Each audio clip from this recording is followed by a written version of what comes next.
Okay, welcome guys. Welcome. We are going to be playing some Cyber Knights Flashpoint today and just sort of getting into it. So I've been playing this a bit over the weekend actually to just get my head into how to actually play the game because I don't like playing games without being able to at least give a little bit of my thoughts and feelings about the actual game itself. A number of you have actually recommended the game to me, and yeah, for good reason. It's a very, very good game, very enjoyable, and I've got to say the user interface is really, really well done in this particular game. There's a lot to like about this one. So let's just go into it now. What I think I'll do, I'm going to try to present this as if you're on the fence about it, or maybe you haven't even heard about it. Like, what actually is it? How does it work? So I think what I'll do, instead of just starting off with a new game, I'll start off that way so you can see what's involved, and then I'm going to sort of load in a few different existing games that are like a few different variants of an existing game to show you the progression, just so I don't have to do the first lot of missions, but we'll just go into them as well. So I'll just go back through. So the way it sort of works is that you end up needing to choose your Cyber Knight. The Cyber Knight is like a special class that you're sort of fairly unique. You end up with some different abilities, but you then combine it with an existing sort of class as well. There's a number of different classes in the game which we'll have a look at when we get into it. So you sort of start off by choosing. Now when you first start the game, I'm suggesting that you don't actually bother too much with min-maxing, just sort of try to get used to the game a little bit and through this other side. So you can sort of like, you can rename the character or whatever you want it to be doing through here. So you've got like 4 different backgrounds, which will then you'll sort of see that they give you starting points like with the +3 reaction, +1 tech, and +5% stress res. I'm not sure what the res is, but it gives you like faction of origin, like independence in this case, smuggler routes. So you've got different sorts of abilities that you end up getting with this one through here. Space station stack again, you're going to get different types of abilities and also different connections. And the game has got like a lot of procedural generation, but also a lot of sort of story-driven content as well. So it's actually a fairly cool mix between the two, and I think they've done this very, very well. I tend to really just prefer games that have got procedurally generated content, but this game actually does combine the two, so that you end up with a very solid story that can branch off into all sorts of different avenues and directions, from what I understand. But anyway, it's pretty cool the way that it sort of does work. So once you've actually sort of chosen your backstory, you then go through the different attributes. Whatever you chose last time will be remembered for this particular, for your next run. And so in this case, and I say run lightly because the run makes it sound like you're starting new games all the time. That's not really the case. But for there's a lot of content to play through for each time, like for each actual character that you do create, but it does remember what you had done for your previous character if you do want to sort of come back through and do different things. So you've got reaction, strength, will, and tech are the 4 different attributes that you then get to assign various points to. You've got 12 points you can sort of assign to these. Traits as well. You've then got different sorts of traits. You could sort of choose one from each column. Again, I won't go through the specifics of it. Have a read through. If you're interested, or if you sort of grab the game, these are essentially the cybernetics that you then are applying to yourself. So you start off with some cybernetic abilities back and through this other side. They're not dramatic. Like the character that you start with isn't dramatically more powerful than everybody else. It's just a way of starting the game. Weapons, you've got like a selection of different types of ways of getting your loadouts. These actually have a big bearing on how you then approach the game. So again, start your first game just by choosing anything you like, and then see how you go, and then come back and maybe start a second game with what you think will actually work best for your playstyle. For example, if you are a run and gunner, you may want to either go with the shotgun or with the assault rifle. If you're sort of somebody that likes to sort of stay back and snipe away at things, you do actually have the Street Scout, which is a sniper rifle, or if you sort of prefer to sort of go in where you're using a lot of subterfuge or sort of hiding yourself away, you may want to go in with the blade, so you get in close with the close with the combat, but you're trying to be more secretive in the actual missions that you do. It's a mission-driven game. Cybernetics in through there again, you can sort of, because you start off with some cybernetics, you do get to sort of choose which one of these you actually want to go and grab. So it must be restoration, must be 5 restoration or something like that, I'm guessing. Anyway, you've got different abilities in through here, talents you then end up having. These depend on, I think if you go back to your background and choose something different, I'm assuming your talents, oh maybe not, no, this will be the Cyber Knight areas. I'll explain what these are when we get into the game. And then your appearance, you can sort of then, there's a lot of customization that you can do with this, you know, from going from male to female, whichever way you want. You've got a heap of different sorts of suits that you can sort of then go and choose to get the overall feel of them. What else is there? There's, well, of course, there's the actual face itself, whether you've got sort of freckles or not. The hair or the skin, you can sort of like do different different like it's pretty cool the way it sort of does work. Different eyes, sort of, you're not seeing that in through there. Cybernetics, you can sort of get like a little bit of something that's on her head. You've got tattoos, piercings, hats. If you wanted to sort of grab different hats, eye accessories.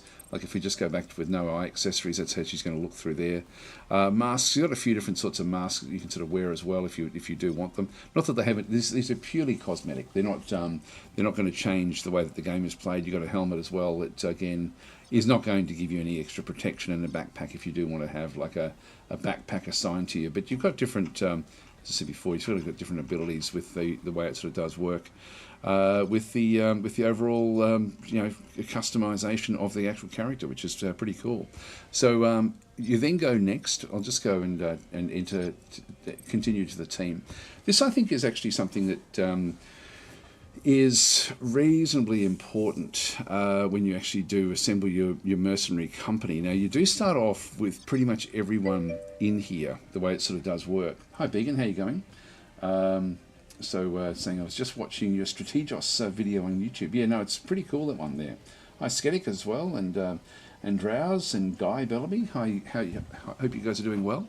So this is your group that you end up sort of starting with. Now again, when you get used to playing it, you will want to come back to this screen and re-customize some of the characters. So you can see down through here, this is you through here. So you're in the middle here, you're the Cyber Knight, is the actual class that you end up having.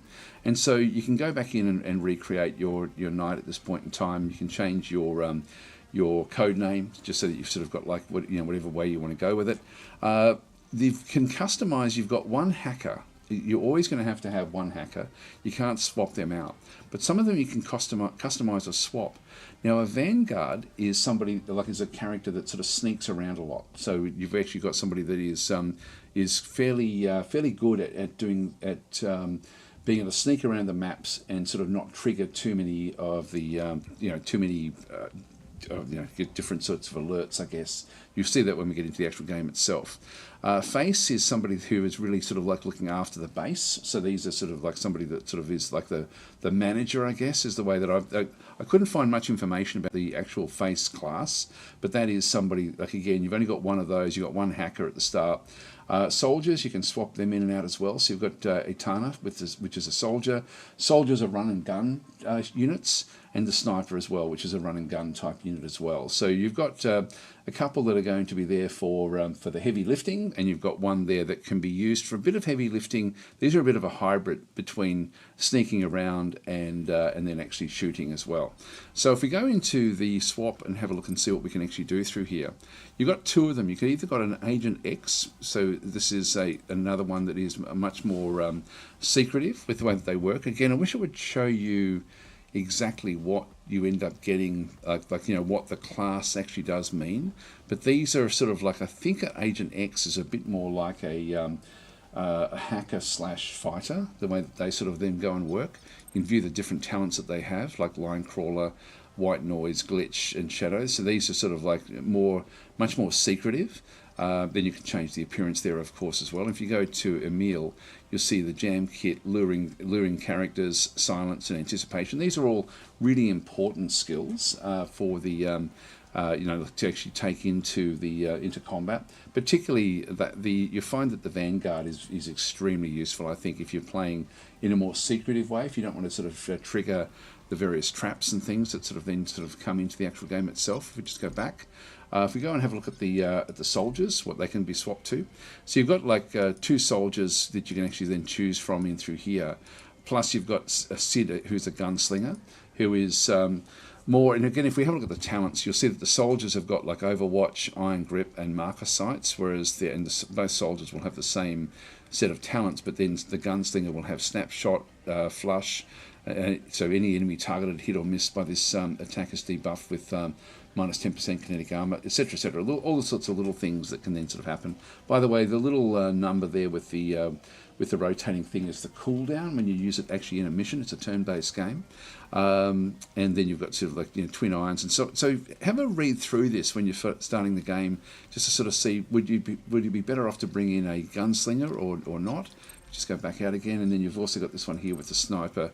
Again, you've got like a cyber sword, somebody that can sort of rush around with different sword attacks. You've got a sniper for sort of more long range, but then they're going to cause noise to sort of then be a bit of a problem. So that's something you do have to sort of be a bit careful of. And then you've got August in through here, who is a scourge. And this is actually... what these can do is they can dissolve dead bodies, which means that the bodies won't be found by the guards that are wandering around. And again, the game is pretty cool because it does actually have like a system of guards being more realistic. Like they'll wander around if they get triggered. If they see a body, they'll then become fully alerted, and all sorts of things will then start to cascade in on you. So having the ability to dissolve, the trouble here is you've got 6 turns before you can actually do the next one. The little number you see through here is action points, and so typically you have I think it's 6 actions per turn that you actually end up having, and so this would then cost 2 of those 6 that you've got to then dissolve the dead body. So dissolve the dead body within 3 meters. So these are sorts of a different way of sort of approaching sort of sneaking around the game. So Scourge, in one sense, is going to be helping your Vanguard, like for example if you're going in with a Vanguard, whereas the Sniper is going to be much more about doing long range over, like sort of essentially sort of helping out at long range with killing off the enemy. Hi Bioff, how are you going? So that's sort of like the various groups you can then sort of bring into the actual mission itself. I'll just show you the start of the mission. You've got then, now the game is actually releasing like into full release in June, in early June, so less than a month away now at time of recording. So so there will be sort of origin stories explain how you came into the Quantum Rider. Yeah, so you've got those into there. Like essentially there's a backstory where you're trying to get to the Cyber Knight enhancements, the cyber enhancements. You sort of you're being operated on at the very start of the game. The Syndicate Depths in through here is the one that you do sort of start off with, where there is actually so the backstory is you and your crew pulled everything you had to convince a syndicate financier, Octane, to give you a loan to help you obtain a Cyber Knight spinal implant. You've all bet your lives on it because now you owe Octane a cool 2 million, and the D Cartel is famous for not playing nice if loan payments are missed. So this is the starting mission, not missions, but the starting scenario that you then sort of start off with, where you're in very, very high debt to somebody called Octane. You've got your different difficulty. In this case, I've sort of gone from easy to normal, and I've got to say I actually struggle on normal a fair bit. I would go back to easy, actually. The easy is the default. So it's sort of one of those things. That's where I would be starting if you're new, or sort of choose where you want to go. But there's a lot that goes on, and so you want to make it a little bit easier for yourself, I guess. So I would probably start with easy again. Again, you can customize this as well. There's a real lot of the user interface and the user experience in this game is really, really well thought out. So you've got the various different things. I don't know if you can change that over time. I probably would change that, actually, I think. But there's a whole lot of different stuff in through here where you're sort of choosing your, the way that you want to be playing the game. As I said, there's really, I'm just trying to think if I can fault anything to do with the user interface at all, and I really can't. I don't think it's Very, very well done. You also then have different tutorial options where you, like if you start with a tutorial, and I do recommend that you do have all of these turned on, you can then just go through and it'll explain how things work at different scenarios or different portions. I've still got the Matrix tutorial for the hackers, which I haven't done that one yet. So we'll probably sort of won't worry too much about, we won't worry about doing that one. But again, you've got these different tutorials, worth doing, absolutely. And then you just sort of start your game. Now, if you don't start off with the actual tutorial, you always start off, this is what I didn't want to have happen. I didn't want to start off with the actual main mission, which is this one through here. And so there's a lot of dialogue that goes on. If you press escape, what will end up happening is it will then just sort of snap through them. If there's, it just gives you the backstory about what's going on. Now remember, Blur is the one that's sort of like the manager back at home. She is not on this mission. She's just sort of basically talking to the character that we had then sort of created. So if we just go and press escape to skip forward again, so this is sort of 3 days before where we are now. So Dr. Ekman is at the Ultra Tech Augmentation Clinic now. You're scheduled for the spinal surgery at midnight, blah, blah, blah. It just goes through the whole dialogue about how this sort of then working. When you go into it, so this is actually where we sort of start off, where we've got this one, it presents, and I won't play this one through because this is the same pretty much every single time you play it. Within reason, there's a little bit of procedural generation with the way that things escalate, but overall, really, it's just the same mission. I wish there was a way to skip this whole mission, to be honest, because it's sort of like one of those things, every time you start a new game, you do have to play through this particular mission. So there's Sid coming. Actually, looks like I've left the gunslinger in there. That's all right. In this case, we're not going to be playing this one anyway, but I just wanted to sort of show how this one then just sort of works. And then we've got like various tips. So when you see the more yellowy looking dialogue, these are important to just read in terms of your gameplay, what to have a look at, and sort of see how things actually do work. And so in this case, I don't think, is that Blur? No, that's Emil. Yeah, so this is, so Emil is our vanguard, and then we've got our gunslinger, and then we've got so whatever we chose will then sort of come into the actual mission itself. I'll talk about this maybe when we get into it. Maybe I'll just very quickly go through it now. This is this is the initiative. So the game actually plays with an initiative for every turn. At this point in time, we've got Emil who's got 19 initiatives, so she goes first, equally with Sid. So Sid is also initiative 19, and then Liat is initiative 18. Then we've got two guards, Jibo back in through here, and Natu back in through this other side, who are, if I just press the Q and E keys, we can have a bit of a look and sort of see what's going on through here. So if you sort of zoom back out and have a bit of a look to see what's going on with these guys. So Emil is hidden. These guys are currently hidden as well. So now Natu can't actually sort of, is looking down towards both this area and this area down through here. So he is unaware of anything at this stage, and Jibo is also unaware. We also have a camera that is then looking out. So this is very much a stealth type game where we've got to sort of try to get around past different cameras and things. You'll notice that the camera doesn't go all the way to the wall. There is actually a way to sneak around underneath cameras to sort of then be able to avoid what cameras are looking at. Some cameras will rotate around, like as in they'll sort of flip around at different angles. This here, for example, is a camera that's been turned off. So Sleeping But Security AI may activate it. So this one, as we go up through the various security levels, different other things can be turned on, and so this one does come in. By the way, you'll notice that things are highlighting with what I've got. That's the H key. So if you press H, the next one across, there's three toggles. So if I press H, and this is actually extremely useful. The second one will actually then, well, the first one is actually that the default is you don't get to see anything unless you happen to hover over it. So you do get to see where the cameras are looking all the time, but you don't get to see them highlighted. You also don't get to see where the loot is. This is loot here. So that's a lootable lockbox. There's more loot, for example, back over there, which you don't see unless you turn on the highlights. So if I press H once, you then end up sort of seeing anything that is loot will now highlight, and you can sort of zoom out and sort of see very clearly loot, loot, loot. things like this. And if you sort of rotate around, there's going to be other interactive doors and stuff like this that you can then sort of see on the actual map itself.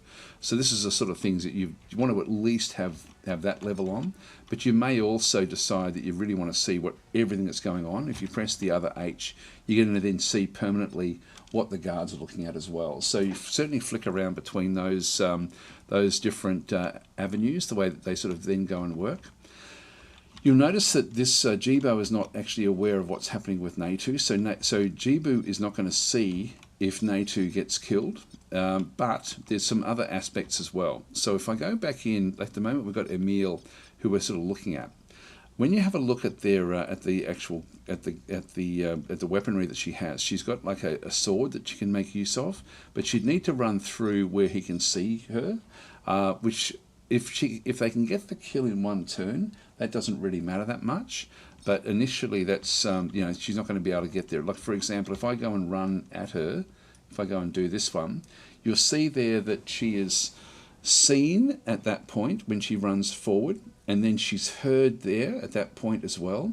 And so, and if we have a look at everything that's going on, this one is both is going to hear her and see her, and also if she uses this weapon, he's going to essentially, even from back in through here, he's going to hear the weapon, and you can see down through there that there is this is targeting. By the time she gets there, she's then got targeting on this unit and this unit, so she can target both. That's what that means for that particular weapon. If she gets there with the sword, she can only target one of them. Only one of them can hear her if she does use this particular pistol. The pistol will, so that in that case, if she did run all the way up to there and then use the pistol, only this one would hear it, which then, as long as she can get the kill, wouldn't really matter that much. But she's not going to get the kill, I can tell you that in one shot. And you can sort of see through here, this is the action points. Now she starts off with 6 action points, which is the 6 pips at the bottom of, like the orange pips. It's 1, 2. She gets to there in 3, and you can see down through the bottom through there that she's got 6 pips here. It's then showing that she's got the 6 become 3, which then means that she would then have to use the sword to then sort of be able to then sort of work it. I might just do a bit of a deeper dive into this because this is fairly important. If you click on your unit and then click a second time, you will then bring up all of the detail about what they can then go and do. So as a Vanguard, she actually then gets to have like a power slice, jam kits, lures, silence, etc., first aid kit, shock mine. Now, the lure is actually an interesting one. Create a distracting noise within 20 metres. Any enemies within 5 metres of your chosen point will immediately become suspicious, but there's a 4-turn cooldown. We may need that 4 turns, so we probably don't want to do that just yet. If you go to stats, this is where it gets interesting from your weaponry. So this is your basic stats through here. If I go to the slant blade, now where does it show it? Sorry, if I just hover over that one through there. So it's a melee accuracy, damage is 300, which is actually a lot, so it can do a lot of damage. It does shred armor at 30%. Maximum range is 2 meters, and the optimal range is between 0 and 2 meters. The arc is 120. The noise is not really going to sort of be applying. The reload size, it says 2 there essentially. There's no reloads in essentially what it's doing. Attack action points per ammo is 2 action points to actually then go and use it. And then we've got the recoil. So I could, if I wanted to, and I'll just show you because we're not going to be playing this one anyway, but if I'm thinking, okay, look, that one's not looking at me, so let's go and see if we can take this one out. So if we rush in, now this one is unaware. If it was going to even hear us running, we would actually then, it would then sort of trigger. So at this point in time, so you may be seen, you will be heard as we sort of rush forward. I can then move, I can switch to sneak, but she's still going to be seen. If I go and press C, I've still only got 2 action points at the back end through here. In this instance, we're still seen, but we're heard at a much lower range. So again, sneaking and so there's no real point in I might as well just press C and switch back to sprint. So I'm going to go and run into this particular one. I'm just going to press space. So he's now seen what she's doing. He will then switch around.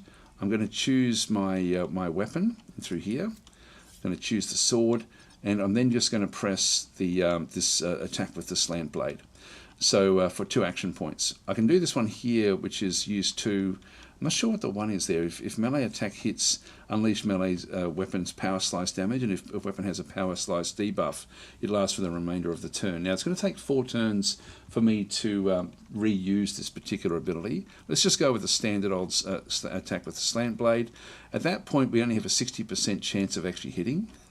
So there's we're going to have 1 point left over.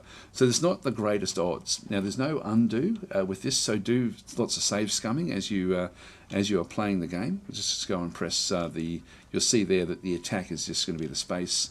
So we'll just do that one. Yep, and that was a kill. So she got the kill, 60%, that's where the RNG kicks in, but she actually got that one through there. I can then sort of run back into this position, and at that point, she is heard from Jibo. So Jibo will hear her as she runs back. If I run back out this way, she won't, but what I can do is I can just go back into sneak mode again, and just see if I can actually get into that position. So let's just go and sneak back in. You'll notice there that she has like full cover at this point. So she can go back to sneak. We'll just go back into move. And so she's now sort of sitting there waiting for Jibo to go and do anything. Now, if we kill Jibo right now, Jibo is going to ultimately end up being killed right where the cameras are looking, which will then trigger the actual security. Now, at the moment, the security is not really rising all that like it's going up at 0 per turn. This will start to change as the AI, controlling the game, gets suspicious of things not quite being where they should be. And so if we go across, we'll get Sid. So we'll just go, Emil is now finished. There's 3 different things we can do with Emil. We can yield an action to go after them. In fact, I might do that with, I'll do it in this instance so you can see what does go on through here. In fact, I'll just go and end the turn. You'll see that it goes from turn 1 to turn 2. And I have to use the character that's currently got the initiative. So Sid has got more initiative. I can either just yield the action, which will then put Sid in behind the next team member in line. So he's gone from 19, there's 18 through there. He then gets 17, so the 19 becomes 17 initiative, but he's still before the guards actually take place. I can put him at the back end of everything as well to go after the guards. So he goes down to 9 action points to go after the guard actually moves, but I want him to sort of go in between, so I'm just going to go and yield that action. So he'll then move back, which then leaves me with Liet, who is the actual sniper. So I've got the sniper back in through there. Let's go and move. I'm just doing this as to sort of explain what does go on. In this case, we're going to sneak. If I press C to switch, we get heard there. So I can actually I can come forward to there safely if I wanted to, using two action points. But I'm not going to worry about it. Let's just go back into sneak mode, and we will actually just go straight up and hide in behind this area through here. So I'm just going to go across, move up. So we're just sneaking into that position. By the way, there are certain things in the game, like, for example, motion sensors, which is, I think, it's a pressure sensitive. No, actually, sorry, that's detecting intruder across that area. That's okay. We'll come back to that one in just a minute. And so this one here, the next one, so that's all I really need Liet to do. We don't need to do anything else for that turn. He does have a shot with this. So again, if we have a look at Liet's stats with this weapon, so you can sort of see that with the slugger, there's it's got the attack is 2 action points. So I could actually do an attack with that. I think what I'll do is I'll just close this one off. It's at this point I can actually just put it to the back end after the guard has his turn. And now we've got Sid as well. I'm going to move Sid across to here, and so just sort of sneak into that position there. Notice that we're using up nearly everything. If I go back to there, it's a little bit more. I've still got 2 action points left over. So let's just go across, and again, if we wanted to just sort of see what the action points are in this instance, we can just click twice, go back to stats, hover over the slugger, 2 action points. So I could actually just see if we can actually do the kill in this next one. I'll do it because this can then sort of show you a little bit about how you should be planning your various attacks. So let's just go across and just go to where we've got 2 action points left over, See how it goes to there? We've got 2. So I'm just going to leave it there. Press space. And at this point, I'm going to put that to the back as well. That gives me 2 more shots at the guard. The guard's then going to move. He's going to patrol. And he's looking down this way. Now, he's unaware. He can't see our units. When we have a bit of a look, the guard has now got 13 at the back end there. If we end up with less than 13 after we have a shot, it means that he's going to get a shot before us. So we could actually try to shoot this one. So if we go across with Liet doesn't have a shot, but if I go to this one here, he may do. Yep, we've got 73%. Let's just go for it. So in this case, we'll take the shot, and we'll just press the space bar. Oh, critical hit. There we go. Deal 250 points, we got a grand quarter. That was a bit lucky. But anyway, we've actually now, this current turn, we've now finished off that particular character. So then we would go through, we now need to get everyone across this bay through here. I won't wreck it, but basically this is the same mission every single time you start the game, where the actual Cyber Knight is being repaired. Let's leave that there, because that just gets through the basics of the game. So Tenru is saying, I love the top 3 options of the load game menu. Yeah, I've used the retry turn option a lot for save scumming. Yeah, this is actually pretty cool. Let's just have a look at this one. Let's go and end our turn here. And with Sid now, I can actually start to move out. And I'll just press C because we want to get as far as we can.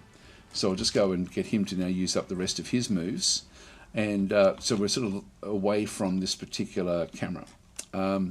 If I end the turn there, it then goes to turn 2. And so SenseNet was not triggered, but there is actually we've got more company who's now come in. So we've got another guard has now appeared. Sometimes with the way it does work, the guards will be too far away for you to even know that they're there, and so you'll have to uncover them as you go. It's pretty cool the way it does work. In a lot of the maps, like this is a preset map, all the maps are pre-built, but the actual positioning of where guards are, in this case, this is always the same, pretty much, from what I can sort of see. But we now need to get back to this position back over and through here. So it's a matter of, again, if I press H, I can then sort of have a look to see what they can see, and I can then sort of make my plans accordingly. I won't go through too much detail. We'll do an actual mission properly. But if I go back in, if I press Escape, and then go back to load game, it will then retry turn or restart level back in through here. If I've got manual slots, it will then let me do other things as well. So this is actually what Tenru was saying, like the top 3, in this case only 2. We can start the level completely or just retry the actual turn that we're doing. So if you screw up, you do actually have these save scum abilities already inbuilt in the game anyway, which is very, very cool. Anyway, so we'll just go and cancel that one out of there. Actually, there's a change difficulty. I will do that with the game I'm currently playing because it's a little bit too difficult for me, to be honest. So let's go through. So the user interface is very, very well done, but remember to always look at these little numbers here, because these tell you if you do something, who's going to hear it and how things sort of then do go and work with what you actually end up having. So I'm not sure why Liet would have, if it used this one. Oh, this one here is not silenced. So this guy here would actually hear Liet if Liet fired the gun, and that would make him suspicious. This is where your sniper may not be your best friend in a lot of the missions if you're trying to be stealthy. If I move, and if we go and have a look again, I'll just, before we quit out of this one here, we'll just go and have a quick look at the stats again for the slugger. You'll see there that the slugger, the noise area of the slugger is 35 meters, which is a fairly long range. The sniper rifle is 45 meters, so again, very, very long. If we go back out, if I go and just go to the next merc and through here, for example. Now this one's only got a 10 meter noise. So this one here, you can actually be fairly stealthy, because this one has got like this one will have a, you'll see their installed mod list for this one. This has got a pistol silencer. So it's got a low level pistol silencer, but it's enough to reduce the noise, but it also doesn't do as much damage. I've got that one. Just go to the next merc as well. This one also then has the slugger, which is 35mm, but it's also got this one here with the silencer as well. So the gunslinger has got 2 different pistols, and that's pretty much it. So then we're back to Lead again. Again, this like being able to look at all the different detail is really, really important. So have a good look at that one. I'll just have a quick look through some more of the comments. Dark Sun is saying, is this game released? It's in early access for about 3 more weeks. So a bit more than three more weeks. And then it's going to sort of hit the hit the launch at that point in time. I'm not sure what new content will come at launch, but it's very, very polished. Like it's been in early access for a few years now, a couple of years, maybe 2 years, I think. Drow's US 360 is saying it's on early access. Darkson saying full launch, June the 2nd. Yeah, that's pretty cool. Tyler Brown saying, lol, YouTube chat just disappeared, a comment I typed. That's possibly, I think I've got Nightbot running, so it will monitor and change things, I'm guessing. So Tyler Brown saying, I was going to say, this game, to be honest, doesn't grab me. Just seeing the trailers, but Star Traders Frontiers is one of the space games I respect the most in the genre of all space games. Yeah, this is a game, like, to be honest, the graphic look of it was something that I don't tend to use to play these sorts of games, but it actually works very, very well. Like I sort of either like the more cartoony or more real, but this one, it's sort of like everything looks a bit plasticky, but I actually like it now. I've really gotten used to it. So as I've been playing it, I've been more and more impressed with what the game does do. So Tyler Brown saying, so I'm definitely going to get this game. I'm as I said before, I was going to pass up on it, and but I'm really glad I didn't. Like a fair few of you actually have told me week in, week out, you got to try it, you got to try it, you got to try it, and I'm really glad I did, because it's very, very, very well done. Tyler Brown saying, especially because one of the things that impresses me about Star Trader Frontiers, the most PC games fail spectacularly at, is having in-depth systems that don't just add more fiddly stuff. Yes, and this is sort of pretty much the same. There is fiddly stuff to do, but it's sort of within directions that then sort of take place. Now at this stage we've gotten 0 escalation, I think because of the difficulty level that we actually have. As we start to trigger things that happen, we'll start to sort of get like, as long as we can kill the units before they get a chance to act. So this one we've spotted something moving, intruder spotted, and then Natu used intruder suspected back in through this other side. So this is where this then will cause issues with the security level starting to rise, but soon enough they're going to not report in, so there'll be things happening in through there as well. If I, for example, use Leat and run here and go, hey, you can see there we're going to sort of trigger this thing through here. If I just go and move across, for example, camera has spotted us.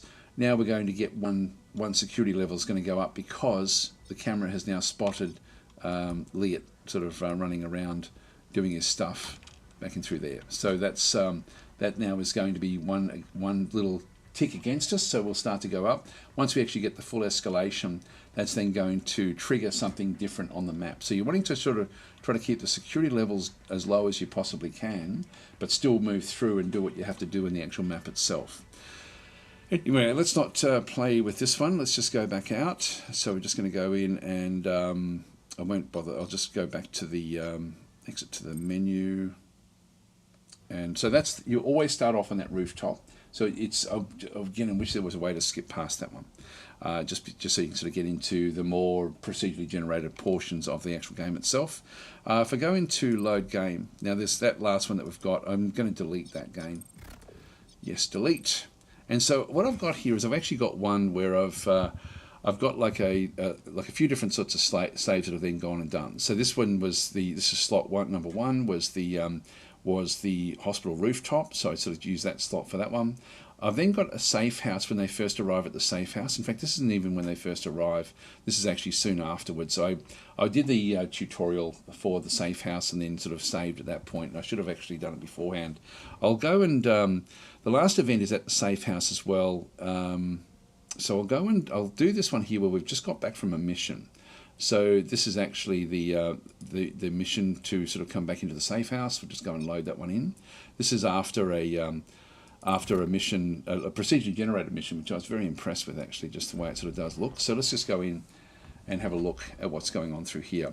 So when you finish a mission, you come back to this location. So I'll just go through how all the different components in the game actually do work. You've got a timeline that runs across the top, and as things are going to trigger, they'll then sort of form in through this other side in through here as well.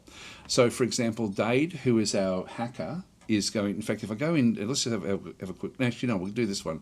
So Dade is our hacker who is actually doing some research work for us about like trying to find a snitch who actually, sort of ratted on the rooftop. So he's trying to sort of put pressure on a snitch so that the snitch will then work for us. And so this is actually just part of the actual the main storyline, or one of the main storylines. We've got a conversation through there. This is actually where we need to go and talk with Octane. Now, we spoke about Octane being the financier who actually gave us like $2 million for us to get the cybernetics, and this is the Cyber Knight that we're actually playing with in this instance. And then we've got another conversation in 27 days. To our loan repayment of $500,000 will be due to Octane on that day. So we need, she wants to talk to us here, and then so we have to talk to her, and then we have to go and pay her $500,000 basically at the end of the month. So that's sort of where we are. Let's just go through the way it works. So it's on pause at the moment, so stop the timeline. You can just run these forward to sort of then come across event after event. You can also then start different things as you do it. Back and through here, we've got like the team power level. So your Merc team's underworld, renown, and infamy represent in a single power level. The power level is unaffected by Merc headcount, level, gear, etc. It's a measure only of your accomplishments and your legend. So essentially, as we complete missions, we get more of these. This is heat. Now, as we do different missions, so as we stir up trouble in the underworld with the law and with criminals alike, we produce heat. As our heat rises, target security for our jobs will be stiffer. Some contracts may stop dealing with us. Headhunters will be more likely to ambush us at 1% every 4 heat. And our team stress resistance decreases. So this is actually sort of almost forces us to spend time not doing missions. So you can do missions back to back, but the heat goes up. And so we don't really want that to rise too high. So we could actually just sort of sit back and let things develop for a few days and then sort of go back in again. And we've just done a mission, which is why the heat is sort of rising at this point in time. Then we actually have a famous headhunters. At this stage, we're not dealing with them at all. We then actually have a few different abilities, and through here, this is the nano scrubber. So nano pollution is a deadly, invisible, and unavoided risk of safe houses hidden in the abandoned parts of the NBZ. Then we've got different NBS cubes, so nano-bearing substrate cubes, the raw material component required for modern nanofab forges. So blue cubes are the standard supply for crafting, use a 2% crafting cost. We don't have any of those. We picked up a couple of reds when we were sort of out doing one of the missions, so nano-bearing substrate cubes. Yep, so we've got that one through. The red cubes are an enhanced supply, providing a 5% reduction in crafting time.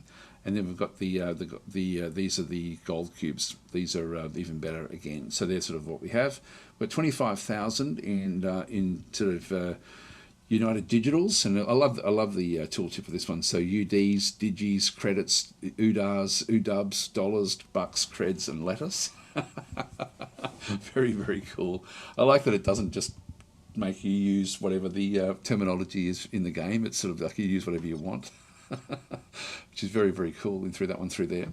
Then we actually have things, so for example, like the market. We can go into here and actually buy equipment. Now, or buy or sell equipment. Essentially, we've got the they've got the different abilities back and through this other side, where we've got different types of either weaponry or abilities. So essentially we've got the weapons. So there's a whole range of different weapons we can then end up getting. You'll see that most of these are outside of what we can afford at this point in time.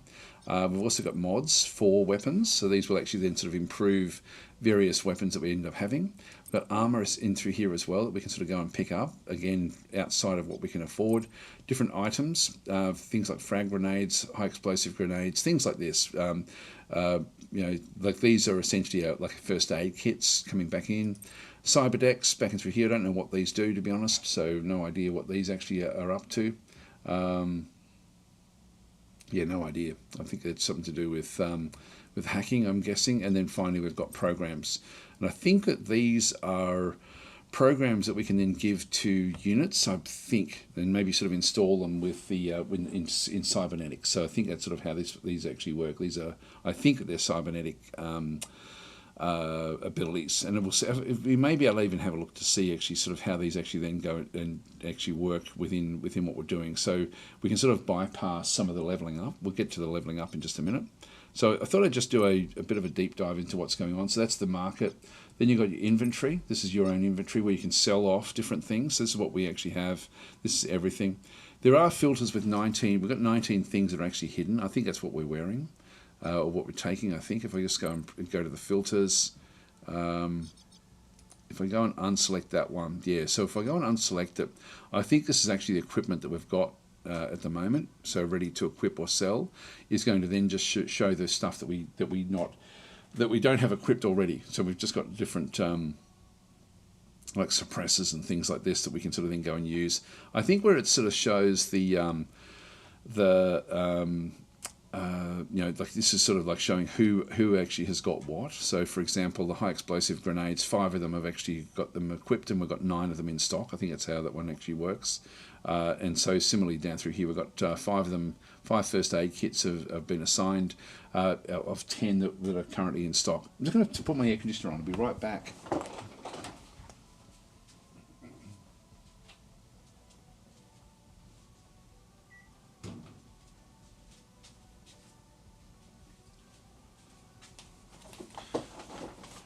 So again, there's a lot of detail here with what you end up getting, and again, you can then filter by different sorts of equipment or anything else that sort of may be going on. Like we've got one suppressor, for example. So I've actually bought a few of these things when I first sort of started the game. So that's that one through there. Then you've got your contacts. This is actually really cool.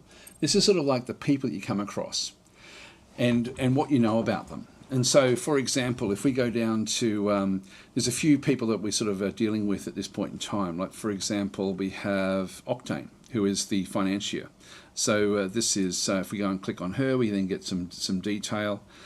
She's cooperative, she's known, she's in the D cartel, she's a syndicate financier. So in this case, powerful accountant and money launderer controller within the syndicate structure.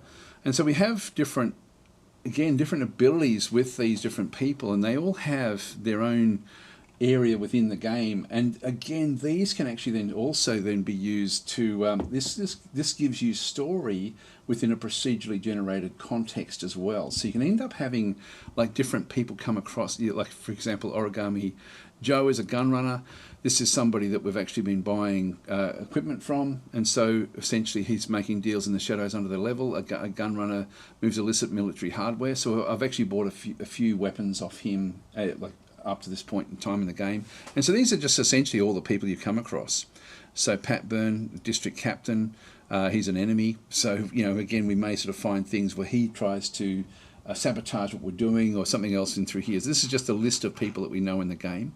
Very, very cool. And you've got different filters in through here as well, like trust levels, influence, favors. And again, if you're wanting to go to trust, you can then sort of go and have a look to see who is the least trusted. So we've got a couple of enemies down through there. So Mariah, corporate citizen with Ultratech. Now there's also going to be Dr. Ekman is missing. This is the one who actually did the surgery on us. So Dr. Ekman, we'll come across this one. Erin McCoy is the person we're trying to put pressure on in the sense that she actually ratted on us. This is the snitch. So leading researcher at the biotech lab at a megacorp. Don't know if it'll sort of show us in through there. So she buys, and so this is the different sorts of things that she would then buy if we were trying to sort of sell her different things. At this stage, we don't know too much about her, but then we'll find out more as we let the game run forward. So anyway, that's the contacts. Again, very, very well done, the way it sort of does work. The journal just gives you a list of, it's sort of almost like a tutorial where it just goes through explaining what you do know. Like Ultratech, for example, is the corporation that was doing the surgery. And then also in that first rooftop mission, this was Ultratech that we were sort of then working against. And so different things will then sort of come through here. As we sort of go through it. We've got text in through this other side, blah, blah, blah. Anyway, that's the journal through there, which is essentially like your help file. And then you do actually have your help file, which is sort of just goes through explaining how things actually do then go and work on the screen. So whichever screen you're on, you can then sort of see, you just go through how that one does work.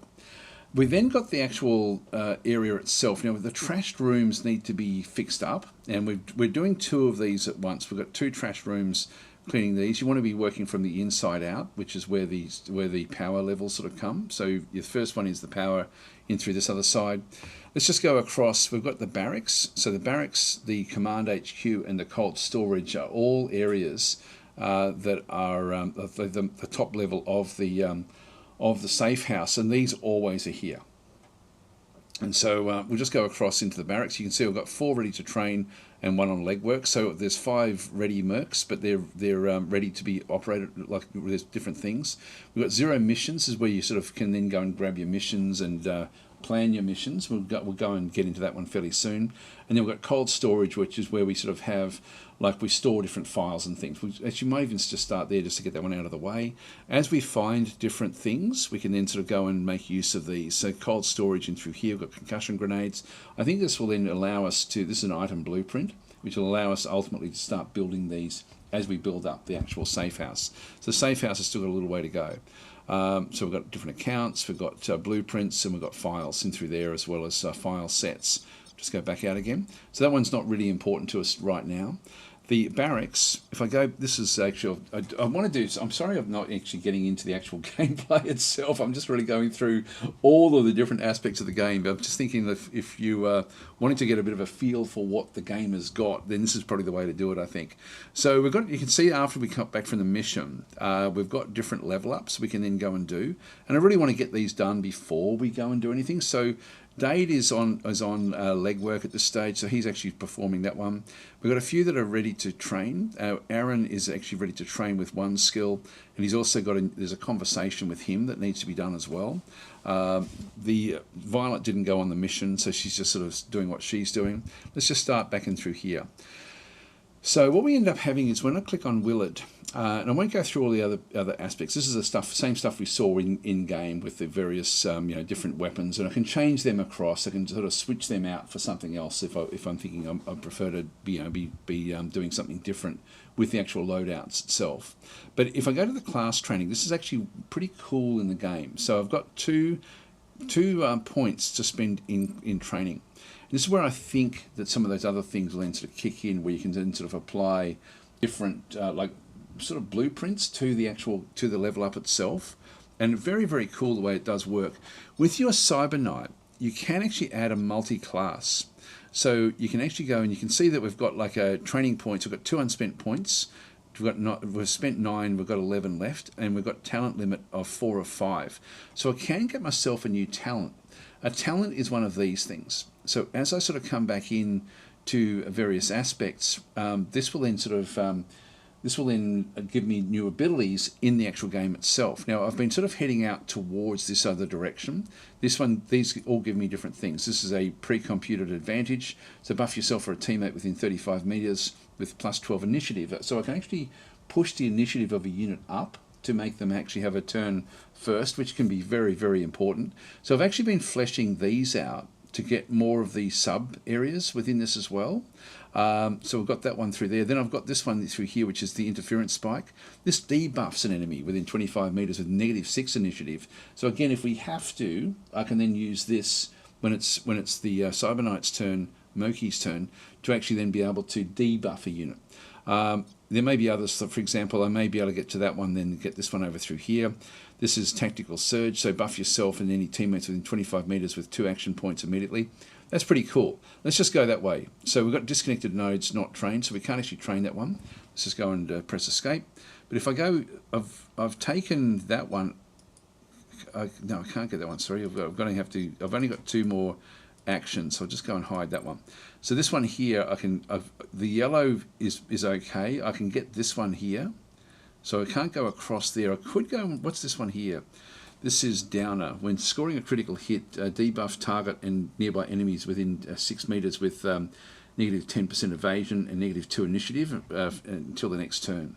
But I think this is the one that I want. So I'm going to go across this way. I'm going to train that one up.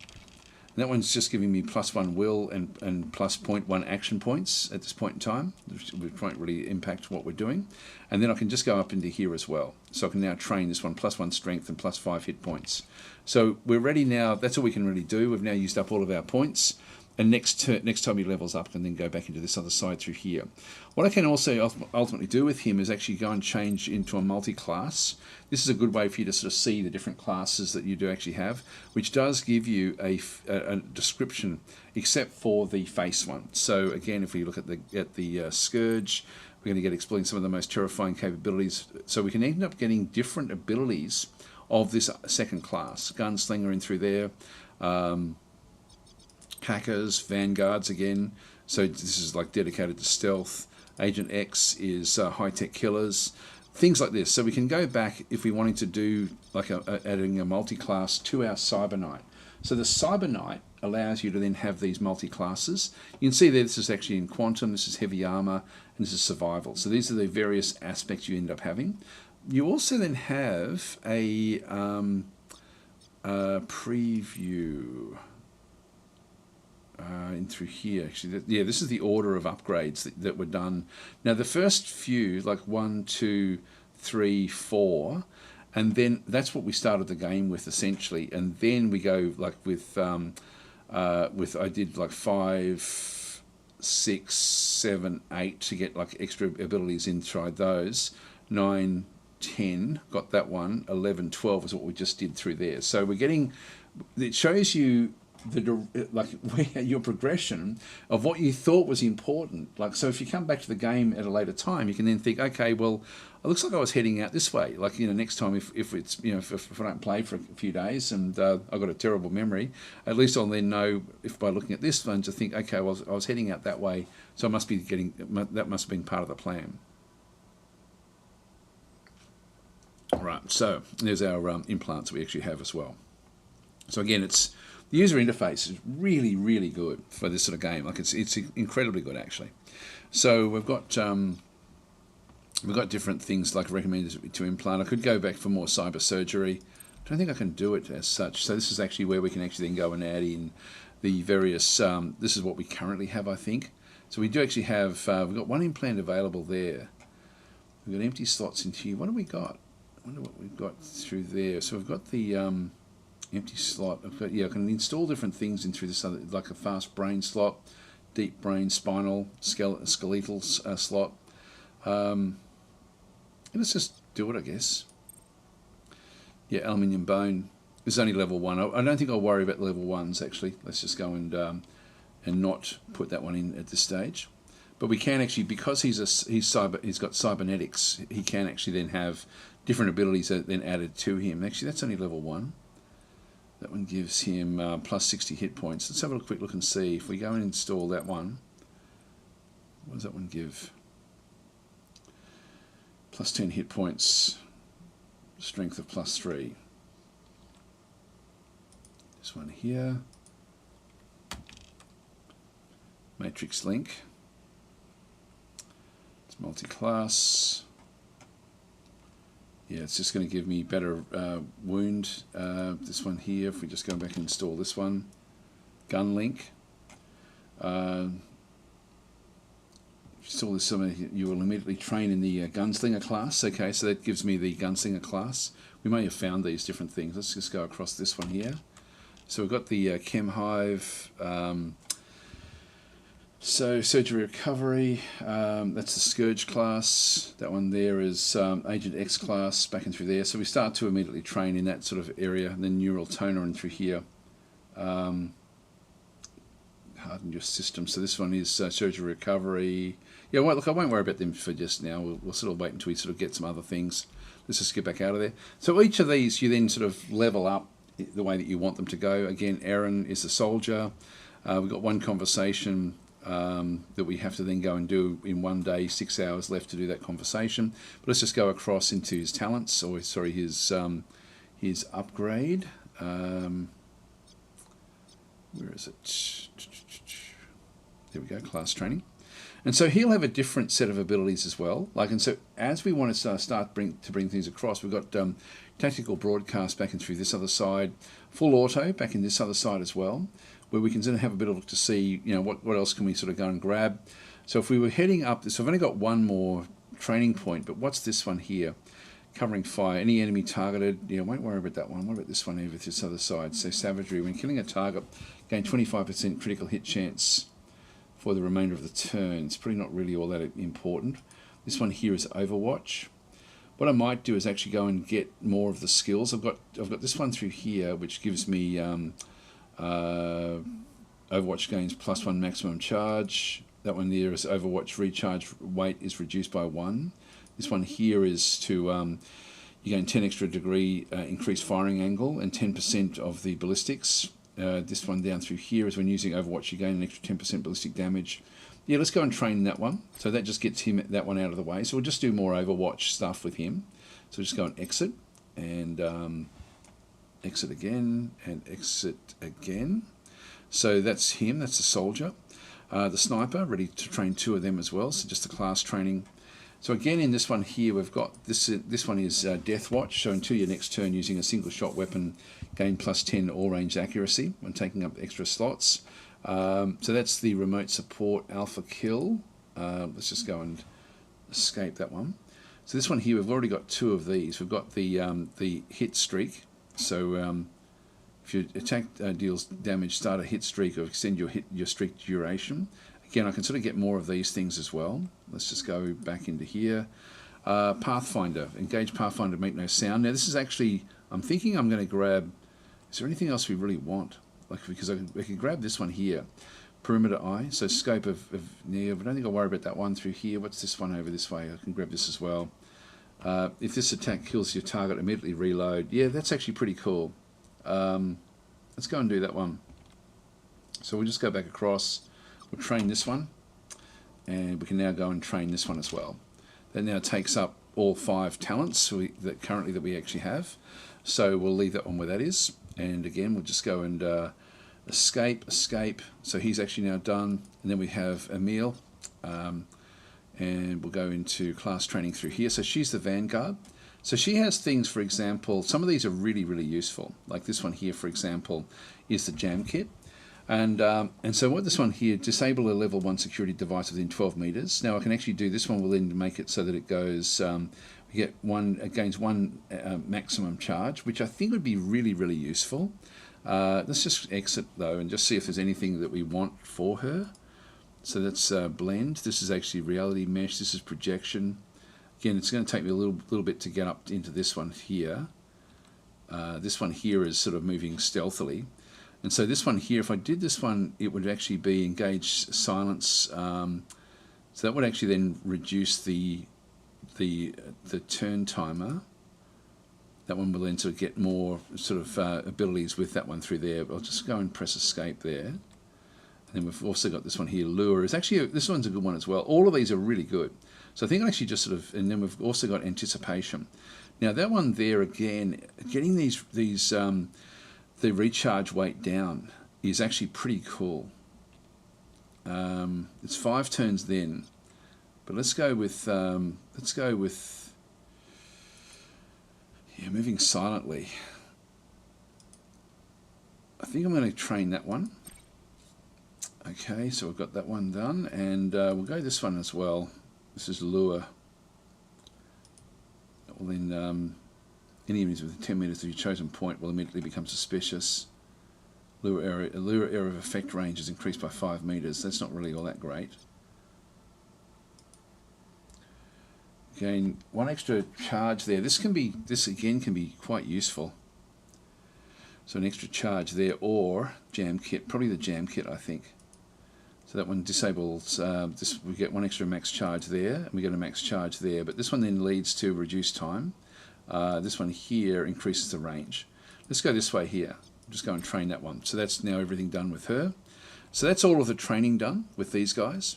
We do have the conversation with Aaron. If we just go back out again now and have a look, you can see there's a conversation there. We didn't actually have the conversation with, I don't know if we have to do this one here. Just go and discuss this. People got started, yeah, gunned down, yeah, blah, blah, blah. So this is actually just going to be more sort of like story. Positive relationships such as respects create a bond between characters and contacts.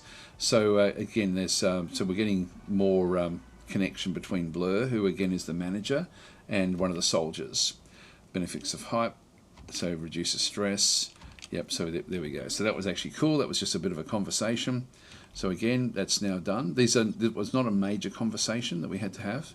Again, this legwork will happen in just very, very soon. Let's just go and now unpause time and just let the game run forward. We go to legwork, and then we end up having, so I didn't know you've got around, this is Erin McCoy. This is actually the snitch. So we're now dealing with the snitch. I don't know who you are or how you got my privacy protocols, but I'm not buying whatever, says Erin. But, so Moki's then saying, go on, Erin McCoy, it's nice to put a face to a name. So I don't know you, I don't. You can't remember the Cyber Knights you tried to have killed. If you're going to try and take out someone this powerful, you should at least know who you're dealing with. I didn't know what Dr. Ekman was doing. And so this is actually now the hacker. So we've been through the org clinic records, so cut the lies. And your Ultratech privacy protocol was so standard, Erin McCoy. We've had a little look inside your life. And so Moki's then sort of saying, don't try to play it tough. You're a B-tier citizen who barely passed your aptitude tests. Ultratech has gotten your little snitch move and is already off to fight the next fire. This is sort of part of the storyline in the game, but there are also things that apparently are quite random. So then Dade is then saying, so now let's talk. You fed Dr. Ekman to the corporate killers to hide your own drug problem, right? I don't, says Dr. Erin. So you've done an awful job of covering your tracks for singing meds illegal to your friends. Ultratech might just kick you to the curb, but the bioformula is sold in 29. For that, they'll kill you just like Dr. Ekman. So kill Dr. Ekman. They just took me in for questioning. Dr. Ekman is never coming back. So again, we can just press escape. So we then actually have different choices. So tell me why we shouldn't tip Ultratech off to your side hustle. You'll need to be a lot more careful, or Ultratech's going to catch onto you. Let Dave give you a few tips. So again, we've got different things we can actually go and do through here. Let's just go and do this one here, where we try to get her on our side. So we'll just go that way. Now there is, I think, a percentage chance of it not working. You need to be a lot more careful. Look, I've got the wrong foot. Didn't realize who I was calling in. Help me out and I'll be your supplier. I can get you high-end meds from the lab. If I get another shot at the bioformula, it's all yours. Then we can't have one of our suppliers getting caught.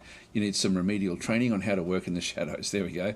Getting caught means that they know you're disloyal, and disloyal means that you're in an Ultratech interrogation tank, right? So yes, understood. Then we'll be in touch when we need something. So she has now become a supplier. And this is actually where, again, the characters that we come across end up having these sort of like randomish type aspects that then sort of dictate how they perform with us. So Erin McCoy gained the trait under our thumb, has a starting 12 of 100 trust score, and owes us 2 favours. So there's different, the favours are actually really trying to sort of allow the characters to then sort of get where when we go into a mission, different things will then sort of happen with that particular mission. So we can use favours to make, here we go, in fact this is exactly telling us what's going on. So we can use favours to make regular purchases without spending $1, or to call in help where money can't buy it, most often for leverage on jobs. So we can sort of use favours a number of ways. So if she owes us, I've never come across a game which uses the favour system, or this sort of a tit for tat type system. Like, she owes us, we haven't ratted on her, or we haven't killed her, so she owes us a couple of favours. It's very, very nice the way it sort of does work. So that's that conversation. So then we just sort of continue on through. So in that point, that one is now done. You can see we've got 6 mercs ready now, including our hacker. Let's just go back across and just advance the timeline. Just have this conversation with Octane. So we've now cleaned these rooms as well. So the rooms, actually, before you get to the conversation, these are now cleaned rooms, which we can now go and click on these to start to sort of build different things in here. So nano scrubber module, offsets nano pollution created by other modules. We've got different things. I don't know if I'll bother with putting, we've got to do this first. The power lines and the cooling. So we'll just go and upgrade that one. So it's going to now be done, and this one through here as well. We need to get the power on the internal one before we can get the power out this one through here. I've only got 20 grand left, so I think I'll just leave that one where that is. That's going to take 24 hours to go and get that one done. Let's go and do this conversation with Octane. That's going to then give us like a mission essentially to do for her, which will be fairly difficult. Just go and have that conversation. So this is the, so I told you, you call Octane or I'll do it for you, says Blur. So this is the manager. What do you think? You're my handler. So, and then we just go through next line. So how else do you think anyone can get done around here? Yeah, fair enough, blah, blah, blah, blah, blah, blah, blah, blah, blah, blah. So this is now where we're talking. So Octane is now on the line talking to Blur. Look what the black suit washed up. So Blur is saying Moki went into a sterile operation bay in the Org Clinic. He wasn't swimming in the Boston Harbour. Octane saying he took a journey into the black, all right. The splicer said every new Cyberknight dies on the operating table when they are laying the quantum filaments. This is actually just talking about the cybernetics. It's a question of who comes back first. So I'm standing here alive and cranking. Your investment didn't die on the table, says Moki. I've missed you, Moki. Can I say that? It feels like it's been a long wait. So we end up having, again, we have this conversation with the financier. So we knew the risks. So you've seen a knight die in op. We were more worried about the Ultratech attack response team landing on the rooftop. Let's go that way. That was bad timing all round. Yeah, blah blah blah blah blah blah blah blah. Okay, so so Dr. Ekman was taken. That may be something that comes into in later time. Sadly, he disappeared into Ultratech sovereign territory. I doubt he will ever re-emerge. Yeah, blah, blah, blah, through here. Let's just go. Still wondering why you wanted to talk. Our loan payment isn't up for a while. So she'll give us a mission. I see your priorities are straight. Let's talk money. So you choose to be direct, so I'll be direct. You owe me a lot of United Digitals, more than you are able to replay. We are, please, I'm not here to threaten you or to try to ratchet up your interest until the debt is unpayable. I call to make an offer. I have a job for you. I need you to recover something that has been stolen from me. We do jobs. We do stolen property. What will you pay? So I'll erase your debt entirely. So this is actually worth $2 million to us, which is a lot. Hold the line, Chumbo. Are you saying that you found it impossible to find Cybernight's computer loaned us $2 million to install it, also we can do a job for you? It's a very sensitive matter, internal to D-Cartel, which is one of the groups. I don't know if that's actually you can hover over that. No, you can't. Anyway, we'll just keep on going. Recovery is only the first step. The thief is Ghoul, a syndicate blade, who won't part easily with my stolen property. But once you've recovered my property, I need a Cyberknight. I need you to sneak it into a secure data center. So, and pull it off, you'll drop the $2 million debt. So there's two missions we have to do by the sounds of things. We have to acquire whatever Ghoul has got, and then we have to then take it into a data center, I think. Recover my lost property, hit the data center, 2 million, blah, blah, blah. So a repayment schedule for 4 payments of 500,000 every 30 days, to a total of 2 million. We knew coming into the schedule might be impossible to keep.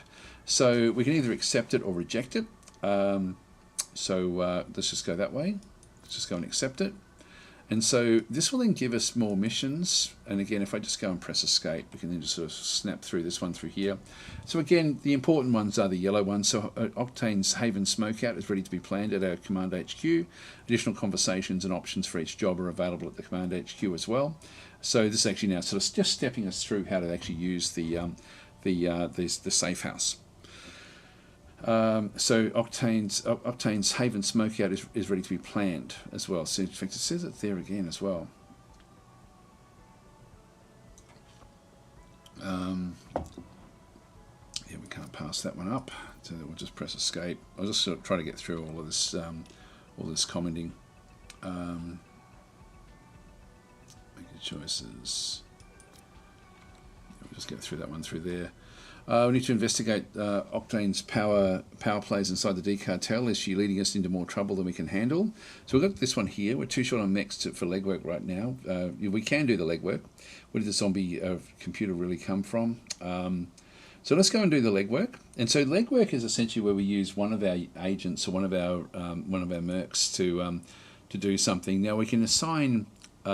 Like Blur has got a 75% success chance to try to sort of find out what's going on in D-Cartel. So success, we learn secrets about Octane's risky position within the D-Cartel.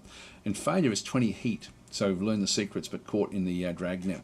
Ultratech is still running. So in this case, we end up with a lot of heat coming back in. Now we can go back or we can select it. Let's just go and select it. So confirm legwork, yes, continue. So we need to investigate, yep, leading us into trouble. Just press escape there as well. So we just do that one as well, and just press escape. Blah, blah, blah, blah, blah. Okay, and need to learn more about Cyberknight's computer's true origin. So I'll see who can do the legwork there. Now this is a few of them. Again, I think I'll actually use Dade for this one. So I'm going to go and I'll do this one here. Select that one, continue. So we'll just escape out of that one. Blah, blah, blah. Again, escape. And we're back out through here again.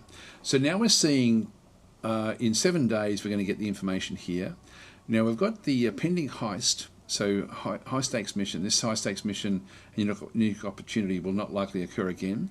This is your one shot to take it or leave it. So we've got the pending heist in through that side. We actually have the legwork being done through here, but that happens after the heist. That's the last time that we can go and do it. So we've got a few days set up before this one actually does happen. Then we have the payment conversation in 24 days. So we've gone through a few days now. We're down to 17 with the heat because we've gone through 3 more days since we started.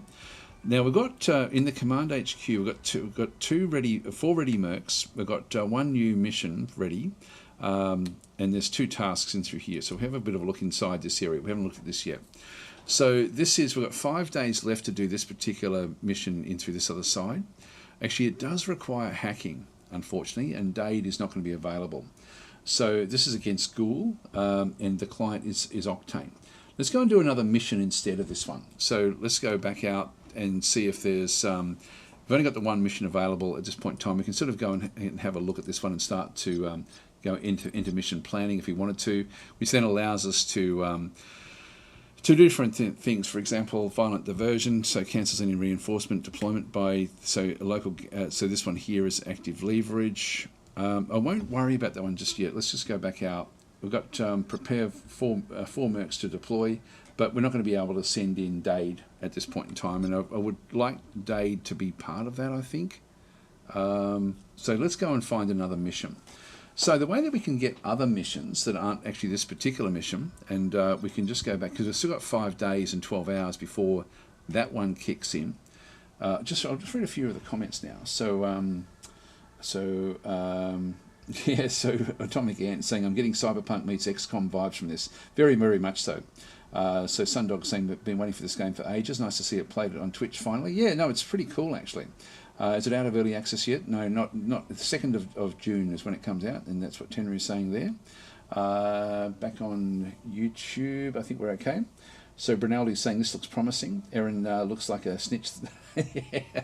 It's very, very well done. And so let's just go across and go back to our contacts and see if we can actually find any missions that we can then go and do in through this other side. So there may be some missions here. Dr. Ash, I think this is how we can do it. Yeah, so this is actually, we cannot find a mutually agreeable job to coordinate with this contact. So Origami, pick a contact to work with directly and spend a charge to immediately find a job that will benefit you both. So we have this is a co-conspirator, so we can actually just go off and do essentially a procedurally generated mission. Let's go and do that, because I think that's more where my interest is with these sorts of games, or particularly with showing these sorts of games. So we've got Potato back through here as well, so we can get him to help. This is a gun runner. A wire ghost is likely to have more, like we're needing a hacker, I'm thinking. Diego is another gun runner, so pick a contract to work with directly. Let's go back up to, actually we've got a nightclub owner. Cannot find any missions there. Boxer is a hover operator. He works for McKellen Heavy Industries. Even Zeb cannot find a charge there, so we don't have anything through that other side. I don't know if we can actually do it by contact type. No, it's not going to show us there. That's okay. We can just go back to these anyway. So if we go to the nightclub owner, There's no favours required, like they don't have any favours. I don't know if any of these owe us anything. She's got one favour that, so we can't find one with that one. Origami Joe has got one favour there as well. Pick a contact to work with directly and spend a charge to immediately find a job that will benefit you both. Let's go with this one here. So if we go into, click on that one through that side and then go and discuss. So we're now talking directly. So I know we can work out a mutually beneficial arrangement. Check your timeline for the new events from Origami Joe to start this mutually beneficial mission. Complete. So now we've got one conversation which is known to that one. We can just go back, and so we've got the yeah, this is 8 days. Yeah, unfortunately, it didn't come through in time. Can we delay this one? I don't think we can. I don't really want to do. I don't want to do I'd like to do a procedurally generated mission so you can see what that looks like. Yeah, my insider is willing to steal a prototype. Yeah, so that one there is something we just can't quite get to. I should have delayed this. Looks like we're going to have to do that one. So we'll go and start to. I'll move it now forward to the point where we now do this mission. So, but before I do that, I'm going to press escape. I'm going to change my difficulty. Warning: flexible difficulty is permanent. So once you chase you can change. Yep. So we'll just go continue, and I want that to be easy because I really do struggle with this. So we'll just go that way. Yeah. So this I find even just that one there is just too difficult. Like the way it sort of escalates. So we'll go and play easy, and let's just now go and now with the heist. This is actually the last time we have to go and do it at this point in time, but let's go and do it now. So we can actually, we don't have to wait until it shows up there. We can actually just go back in and plan the mission. So Haven Smokeout, unfortunately we don't have. In fact, if I go back into, I can manage the room as well. I can add more things to the actual room. But in this case, we don't have enough money or anything like that to go back and do it. If we can go back to Dade, wait for completion. Yeah, he's now assigned, so I don't think I can sort of do anything with him. Go back into the barracks, go to Dade and through there. Yeah, I don't think I can actually change what he's actually up to. Yeah, so that's his backstory there. Let's just go back. In that case, we'll have to just go in without a hacker. Right. Well, so we'll just go back into, and so we've got up to 5 days to actually sort of go and do this one here. So this Octane's rival within the D cartel named Ghoul has stolen a very important secured drop box from her. The drop box has been stashed at a syndicate hideout, and Ghoul has brought in a syndicate wire ghost hacker to try to crack the drop box. In the raid, we must recover the drop box, and it's an added bonus if we can execute the wire ghost. So we need to get to whatever the drop box actually is. So we end up earning a fair bit of money for completing the primary objective. Octane will gain power level, +1 trust and +10 influence. Extra +5% trust with Octane. Extra 49,000 for killing Syndicate's wire ghost. 2 favour with Octane is completed before the end of turn 4. Okay, we get I'm not going to try to manufacture things within a time frame, but let's just go now into the mission planning. So we go into this particular one. Now, all of the maps, none of the maps are randomly generated, so they actually all, and this one is actually, I think, part of a storyline. So this one, I don't think we end up with any of these. So we end up with, this is actually active leverage that we can then go and do. So it cancels any reinforcements deployed by SEC AI for the next 2 turns. So we can actually do, we can bring these things in to help us. Now we have 1 favour available that we can sort of go and do with this one. We can spend for 10,000, we can add 2 turns delay before dead enemies are noticed missing, and because they do call in, or unplug cameras for 5,000, disables all cameras and long range cameras until the end of the next turn. So we can play these at different times, but I think I'm just going to scoot in and see how we go, because we can always come back and scum our way back to this point. And so I'm just going to go in and plan this path. So we'll just go, I've got the enter to prep the 4 mechs to deploy, and then we can then sort of go and do the thing. So let's just go into this side. Again, we don't have any real choice, so I'm just going to go in and essentially select everyone. So and I'll just use their standard loadouts. We can actually then go and change them. So we'll just go and select everyone. So everyone is now selected. Select. Is it not doing it? Oh, open roster for the Merc. Nope, that's okay. That one's in. Oh, it's enter start mission. No, let's just go back and do the planning here. Plan the mission. Plan start. So take out the D. Yeah, okay, that's okay. So no, we still go back in. We still just do this one here. So they're all actually they're all assigned to the actual mission itself. So I can actually pull them, remove the Merc from the mission team, but they're all part of the actual mission team at this stage. We don't have any other choices. So let's go in for 4 of 4 Mercs with the Cyber Knight. Start the mission. And so this is this will be a part of an actual. This one's. It's not always the same. I've actually started this one a few different times, and what is procedurally generated is the positioning of where things are, including the guards. Hi, Battle Mode, how you going? Saying so Battle Mode saying, oh, DasTactic has found Cyber Knights. Wasn't sure this would be your kind of thing, but I think it's bloody excellent. Yeah, only game remotely like Fira XCOM, which I can stomach. Therese Brothers have knocked this one out. Yeah, they really have. By the way, there are randomised procedurally generated maps that come up in the campaign. My understanding is that the maps themselves aren't procedurally generated. It's the actual, it's what gets put on the maps, I think. It's kind of the story missions that tend to be handmade, yeah, which is what we're playing right now. So this is actually the story mode one where where most of the things will actually be just part of the actual story itself. So we'll just quickly go through all of these. So we have to sort of make our way through. We've got different guards in through here. These patrols are close in. They can't expect anyone to come knocking. We have to get inside here as well. So the Dropbox and Wire Ghost are in there somewhere. There's a whole lot of different stuff in this other side as well. We need to move quickly and quietly enough that they don't just slip out the other side. So out the back. And so let's just go through. So we've, God, we're still going. So we'll just go and yeah, we'll start to now move in. Right. So this is actually we need to recover the Q endpoint. We need to kill the Wire Ghost, and we have +2 favors to complete if we complete it before turn 14. This is the secondary objectives. WASD to move around. Again, I'm using the H. So pressing H will then turn off all of the highlights. The next H will then do the highlights of where there's a camera level through there. This one will probably kick in at some point, back into this other side.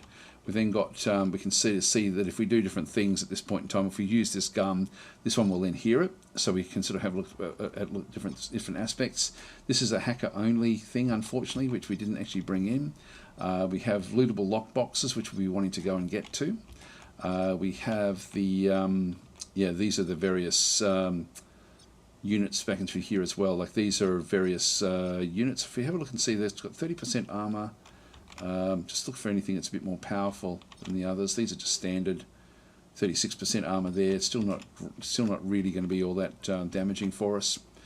We're going to need to sort of move through now. There will be other units that are deeper into the map that we don't get to see. So the map goes all the way out to the back. I'm not sure if we eventually have to sort of make our way back out there, but I'm assuming that will be the case.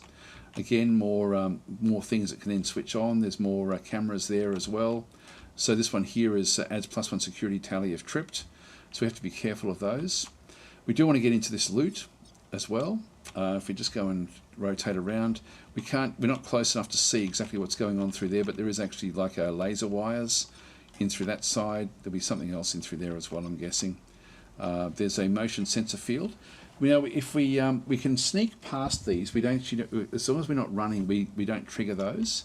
So we have to think about which way are we going to go and what's that going to mean. Do we get, and in fact, unfortunately, because I didn't bring the hacker in, we're going to. Yeah, it's going to be. I've sort of screwed up here a little bit with using Dade to do other things. So now we're going to have Cetho is. If I shoot, both of those will become alerted at the moment if I'm using this weapon. I'm just going to go and flick on the secondary one, which at the moment isn't going to trigger either of those back and through there. And hi Supreme Plague, how are you going? Now this planning phase is very important, but if we go back out and press escape and go back to load game, I can retry the turn, I can restart the level, or I can restore before the mission. These are the three different aspects we have. So save scumming in the game is very, very doable. But we're going to need to, well, it would be nice to sort of see what these guys are going to do in terms of what they're up to. So I'll leave it on this mode where we don't get to see everything they're looking at, but we'll just be aware of what they can sort of then go and do. Ultimately, we're probably going to need to take out all three of these fairly quickly. There's no one over that side. Oh, there's one over here. Okay, this is actually where you get a bit of randomization with the way things actually sort of then go and do work. That one there is going to be sort of wandering around this other side. So we start off with Moki with 21, 18's in through there. All the rest of them are 18 before any of these get to actually have a move. So all four of mine can actually have a move first. I can either go and wait for all of them to have a move and then see what's left so we can then sort of go and plan accordingly. I might do that actually. So I'm going to go and, instead of yielding action, I'm going to go and put the delayed action behind all of the guards that we can currently see. Just see where they end up. So we'll delay the action, delay the action, delay the action, delay the action. The guards will now all have their turns. It didn't actually move off anywhere. That one's just looking around. That one is moving. Having a bit of a look.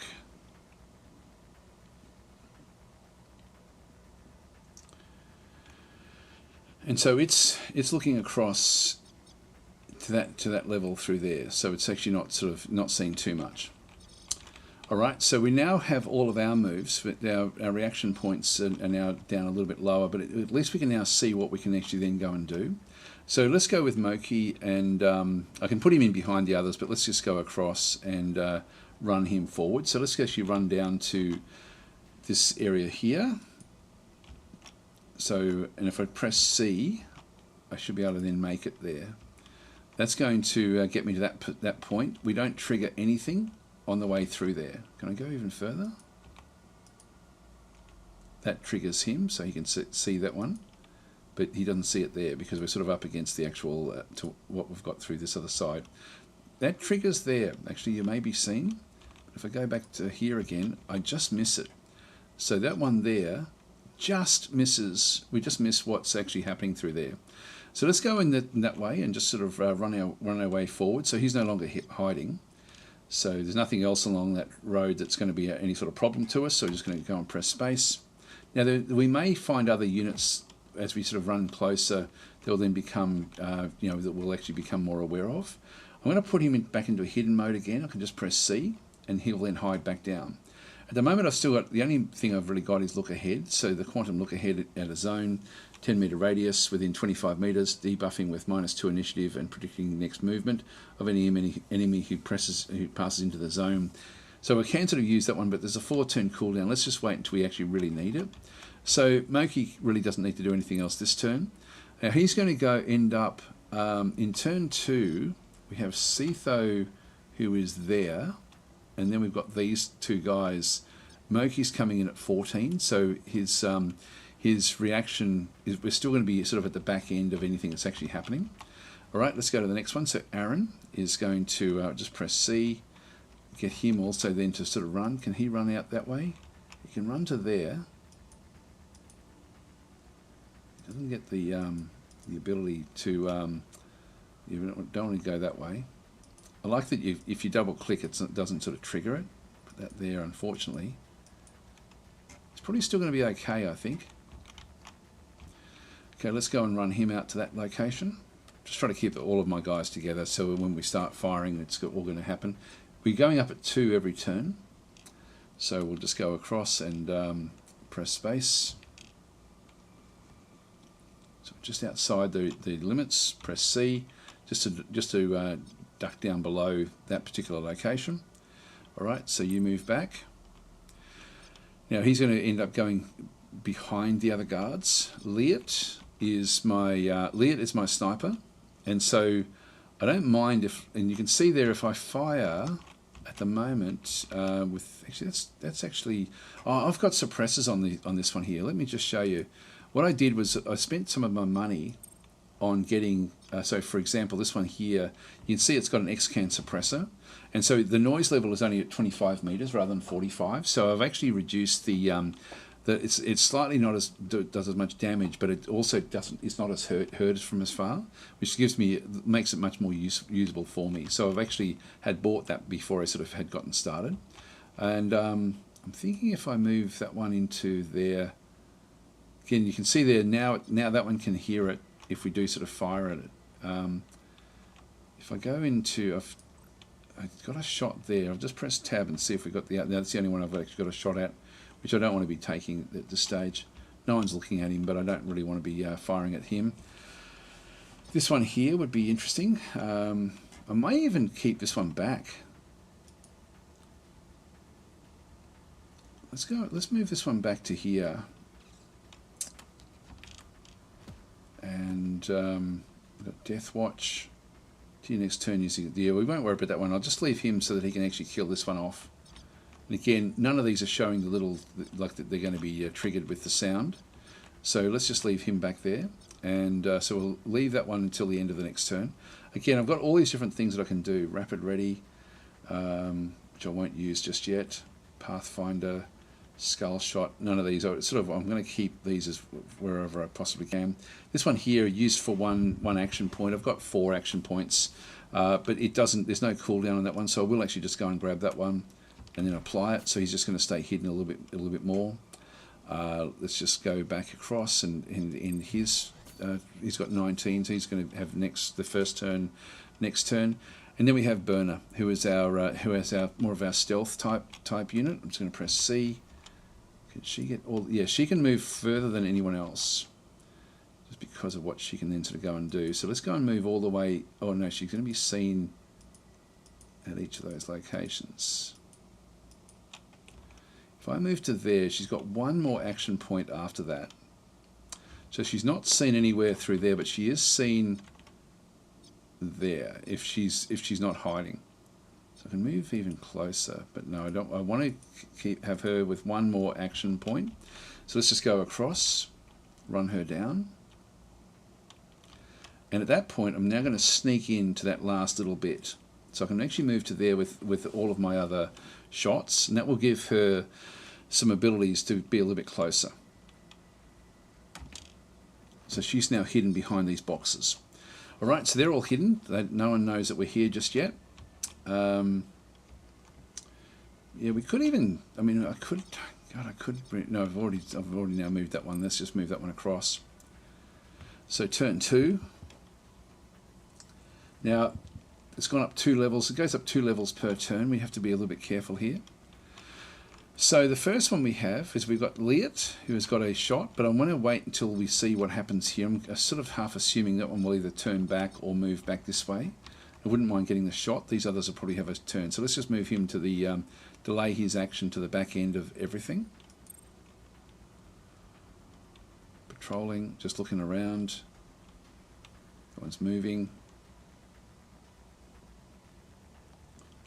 Looking away, that's good for us.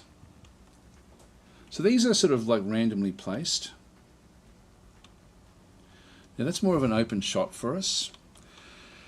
So we've still got one more guard coming back in. Moki, I think I'll leave for the back end of all of this. Just now, what can you see? He's not seeing this one. It would be good to kill both of those, and good to kill this one as well, if we can do it. So let's go and have Moki. That one hasn't moved yet. Now this one here is most likely going to look this way, which actually works even better for us. So let's go and do that. So we'll go with the we'll delay the action again to the back end of the list. Yep, that's all. He's just looking. He's just scanning. All right. So now we actually have. We need to. All 4 of ours are now working together. So there's no space in between where any of these get to have a shot until the next turn. Now, Liet, I probably wouldn't mind having Liet actually do his shot first, which means that I can now start to sort of switch back. If I yield the action, Burner will then have a go. If I push it to the back into here, Aaron has got like the submachine gun. He's also got this more silence type weapon. So I'm going to leave, if I switch to the silence weapon, none of them can hear it. You saw there when I flick to this one here, both of them get alerted with the hearing, as does this one. So I don't want to be doing that one because I'm not going to be killing that one straight away. So I'm going to have to use this weapon, the silence pistol. So we'll keep that one through there with Aaron. Gosh, which way should we go with this? Do we have a clear shot at this stage? No, we don't. We're going to have to move. So unfortunately, it's going to take, and again, to see what's going on with this, if I go back to Aaron, look at the stats. I know it's 2 action points, but if we hover over the defensor, whoops, where are we? You'll see down near the bottom, it's got attack AP/ammo. So it's got 2 action points for 1 ammo for the actual shot itself. So that's going to essentially be 2 action points. Now, I've got 6 action points in total. I do actually have, what other things do I actually have? So I've got marker sights, which doesn't use anything. So debuff an enemy within 35 meters with minus 15% evasion until the end of the next turn. Cancels enemy overwatch. Now that doesn't chew up anything at all. 35 meters is fairly high, so we can sort of go and do that one. There's no overwatch as such, I don't think, with any of these guys. But what I would like to do is actually start to use, so that's the marker sight. We've also got iron grip, immediately recover 12 recoil. So as we start to fire, that's going to be potentially be a bit of a problem. We also have 3 overwatches in through here as well. To your next turn, gain 20 ballistic damage. Now that's okay if we just sort of don't move off. We don't need that one. But that's, and then we've got take cover, reload, and then attack. But I'm going to start off with the marker sights, so debuff an enemy.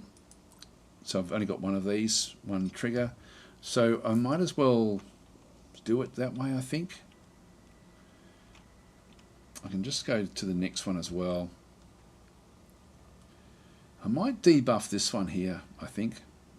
Let's go and do that one there. So it's unaware, but it becomes a little bit easier for us to then go and hit it. So it's got the debuff applied to it. Alright, so that's now been done. Let's go and move Aaron across to this zone here.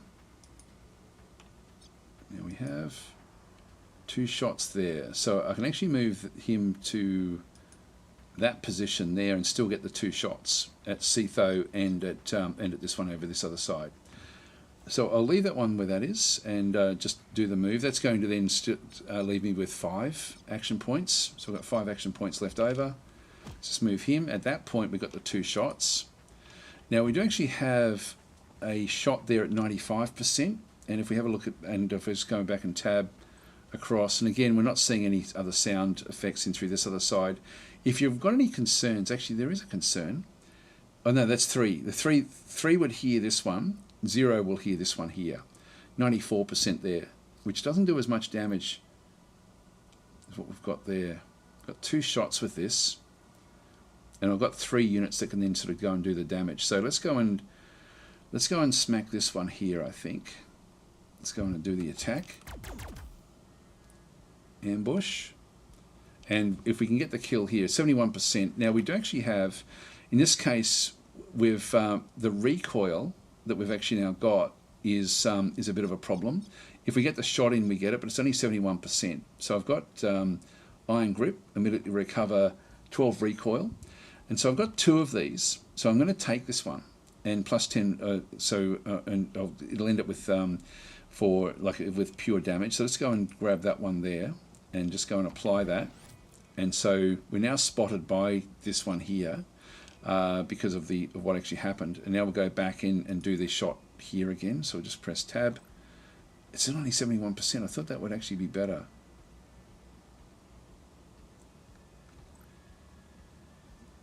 Yeah, actually in that case, yeah, I'll start the damage here in that case.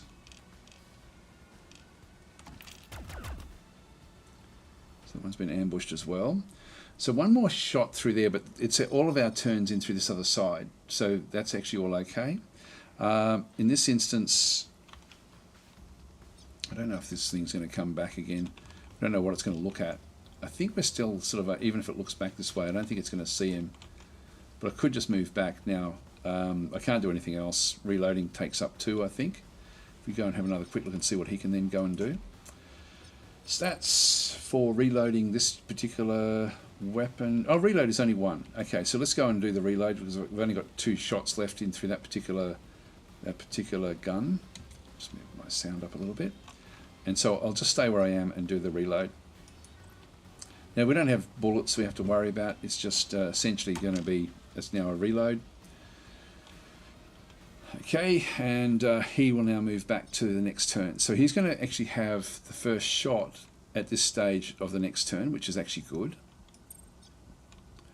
Now we've got Burner. Now Burner, these have been alerted. We do actually have a camera there as well. Let's have a look and see what Burner can do. Burner has also got the blade.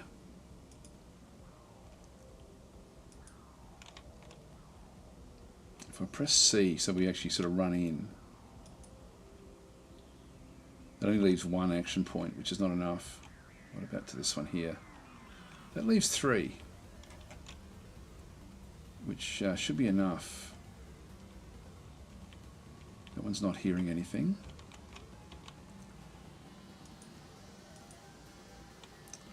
You've got 3 action points there, which should give me the kill there. Now we'll get heard there, but only from this one here. They both see me, but it doesn't matter because we're going to kill both of them in our turn. So let's just go across, run forward, and then we just do the shot. All right, that one's done. Got 1 more action point, so I'm now just going to run into this zone here, just to sort of stay in behind anything else that's sort of seeing us. Now we can start to see inside here. We're not seeing anything else really that's going to be all that important to us. Let's just rush across to this other point. I didn't need to stay silent. There's nothing else triggering my movement. This like running through this other side. So let's just go across, and then we'll press C just to sort of hide down as well. That means we've got 2 more units that can, or 1 more unit. Moki has to kill this unit now. So we have to get a good shot in. I wish there was an undo actually. I mean, we've got an undo for the actual turn, but it would be so cool. Yeah, so safe scumming is mandatory, says Tenru. Yes. So, where are we? So not a DasDemption? No, it's I haven't put DasDemption on this one. Did you take a hacker with you? No, I didn't. So I didn't. I've got the hackers off doing other things, unfortunately. Otherwise, I would have. So I didn't actually do that one. Unfortunately, because that's important. So we do need to. If we had the hacker, we'd be able to then sort of start to move these things down. But we're running and gunning basically. So that's actually where we are. So, just looking at a few more of the comments before we do it. How do the maps work in this game? Are they all... No, they're handcrafted maps, is my understanding. Like, all of the maps are handcrafted. And I think there's getting more and more of them. But the actual... When there is something that is procedurally generated, there's a lot of procedural generation points on the maps that where things can spawn in at different times, different locations, and do different things. So you don't know exactly. There's still procedural generation in the game. You don't know what's going to actually happen, and so there is actually still a lot of randomization. So the replay value is still high. Anyway, Burner is now out of there, so we don't have anything to do with Burner. Now they're going to get the first turn at the stage, which is actually good for us, but you can see we're going up by 4. I think because of the noises and stuff like that we've been sort of creating, unfortunately. So let's now go to Liet, who should have a clear shot at this one, 93%, and that will be a kill if we get this shot in here. So let's just go and do that. Oh, damn it! How did we miss? We missed slightly. We're just going to have to go again. Yep, there he goes. So that one's down as well. So Liet's now got no more moves. So Liet's at the back there. Again, with the silenced sniper rifle, these guys didn't hear it, which is good. So I'll just keep him back where he is. End the turn. And now Moki, ideally we want to get the shot in through here. So if I go into that one, I do get a shot there with one action point. So I can take it from there. I don't think I can actually just do it straight from there. No, I'm sort of in behind this large container. But if I move into either there or I do get a shot that way as well if I need it. But I don't really need it. Now if I go back to there, two of them will hear this one. No one will hear this particular, like if I use the pistol. Pistol is, so I'll move that one, I'll move him to there. Then we can do the shot. 98%, this will be a kill. So we'll attack. Great. So we now need to move in towards where everything is actually going. I've still got 3 more action points. I can't get very far there. So we're going to switch to sprint. Can I get to there? I can't quite get to that location.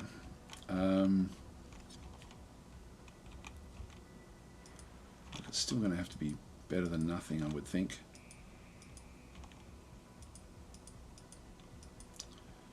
Oh, that yeah. This now, see how that dropped from 4 to 2, for the simple reason that we've actually now gotten rid of everyone that could actually do anything negative to us. Is now sort of dropped. This one won't be able to see anything. These won't be able to see anything. So I think I'm safe enough to now move out to this location. Okay, he's hidden. I'm just going to hide him down below that line anyway. So if anything is out this way, we'll start to sort of see things. I don't think we're seeing anything else in there just yet. All right, so that's now got all those done. Again, I can just go and save at any point. Like if I'm wanting to, I can sort of just go in and save in here. And I can always just go back into load, which will then allow me to retry the turn, restart the level, or restore before the mission. I love this. I love that they've got that. So if you do screw up a turn, you at least can then go back and save scum. I like games that do actually reward save scumming. Because I'm pretty bad at it. I do a lot of save scumming. This here, this camera is likely to turn around and spot different things. So I'm hopeful that we don't get spotted. It's Moki, so we're going to have to just end our turn there.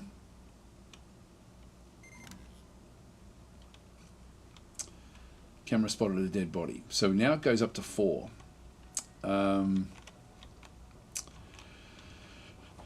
So yeah, unfortunately that's not nothing we can do about that one. So the camera has now spotted that. Now this other one is actually is unaware. Now we've got the got Moki at 18. This one here is at 10. I'm thinking I might as well kill this one now. Oh, hang on, that's Moki.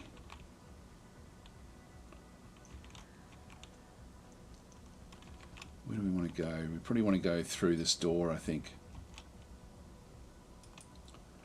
Let's just go and go down to this location. Just to get ready next turn. I can switch off, we've got security scramble, disable a level 1 security device within 18 meters until the end of the next turn. You can see when I hover over that one, that's certain. I can certainly turn that one off. That's going to be, I've only got one of those and it's a 4-turn cooldown between them. Burners also got the same ability, I think. If we have a quick look and see, if we just go to the next Merc. Oh, Emil's, yeah, so burner. Jam kit, disable it, and she's got 3 of these. So she can definitely disable the level 1 security device till the end of the next turn. So she could actually get that one down for 2 turns. But I think I'll actually just get ready to move through into this back level. So let's just go and sit here and wait there for 1 turn anyway. Let's not get rid of this one. Just sort of leave that one where that is. But this, unfortunately, we're now going to have a higher escalation because this body has been seen. And there's nothing I can do about that. So we'll just go and move across into there. we're going to be able to sort of, for example, jump across. Oh, there we go. So we've actually now got, there's the wire ghost. So wire ghost is working on this particular terminal. He's not aware of us at this stage, but this one here may be able to see the dead body if it turns around. So we've got that one through there. So let's actually let's not do anything with that one just yet. Is that the only ones we've seen so far? Oh no, there's another one up the top there. So we now have another unit. So we're now seeing more and more of them. 40% armor on that one through there. Wire ghost. What do we know about wire ghost? 33% armor. This is the one that if we can kill this one, we get 50,000, which is definitely worth aiming for. So we might actually go out of our way to see if we can kill him straight away, because we do have a run and gun group. Now burner, we want to kill this one off as well. I think that we leave. Let's just move to the back end of just delay our action and see what actually happens here with Moki, just in case we need it. So now we've got Liet, who I will be wanting to bring across. Now I've got I need 3 to get the one shot in. Now I've got the shot back there as well, but I don't want that one. If I move that one, I can sort of fire through this. So we've got 2 shots here. If I press C, I've got 4. If I do that one, it only takes 2 action points to move across. Let's go and do that. And then I do want to sort of do the shot here.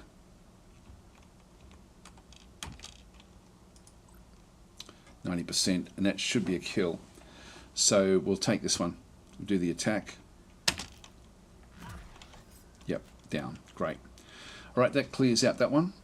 So that's now all of the enemies that were on our side have now down, and we've still got one more action here. But we then have to. This thing will then spin back around the other way. Let's just move towards the edge of where it can then see. So we'll just move it to, say, here. That should be then out of its range. And we'll just press C just to sort of at least get him to duck down below a little bit. If it looks directly out this way, I'm going to have to sort of try to get back out a different way if I can.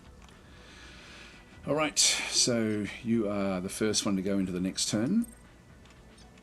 Aaron is going to also now come running through. We don't want to go through that way, so I'm going to have to go this side. Let's just press C so we can sort of do the run.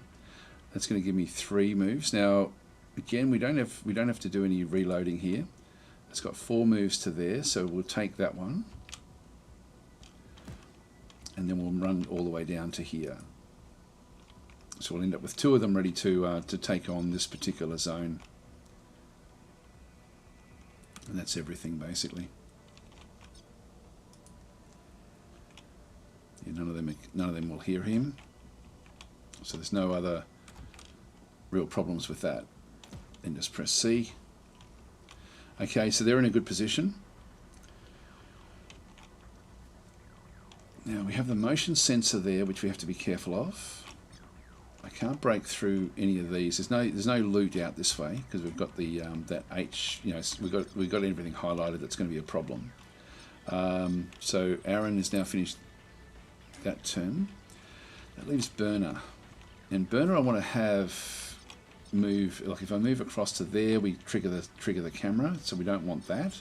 Again, we don't want to be going up through the security levels too much. So we'll just go and now if I move this one, just press C just so I can get more action points. If I move that one to there, that doesn't trigger anything. So there's nothing triggered. And it's good actually having that one down. Let's just go and move as close as we can up to here. Again, that's going to be 2 action points to there. It's only 1 action point to back in here somewhere. And then we can just sort of switch, so you can sneak across this way. Just get as close as we can to that line there. So we'll go and move, and then we'll duck down, and we've still got 3 action points. Yep, so we then sort of can then operate on that one, but with only 2 action points left. I'm not going to do anything there just yet. So we're just on the outside of the camera.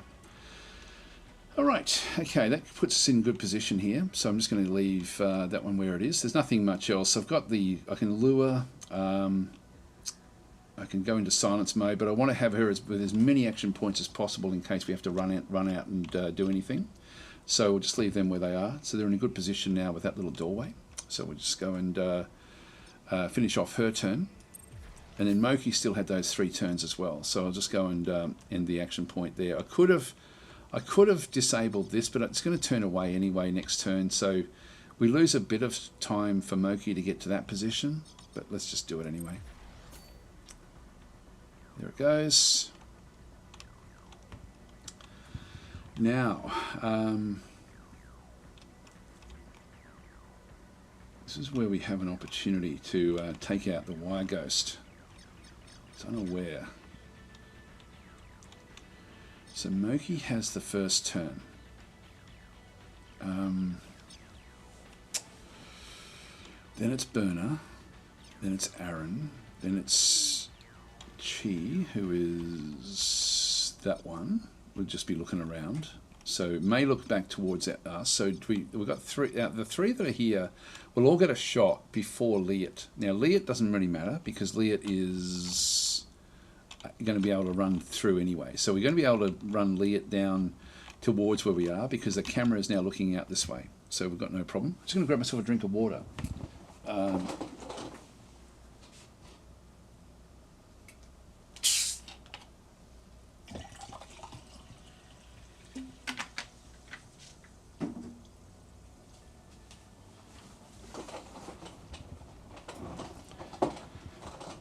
Yeah, so Liet doesn't matter much.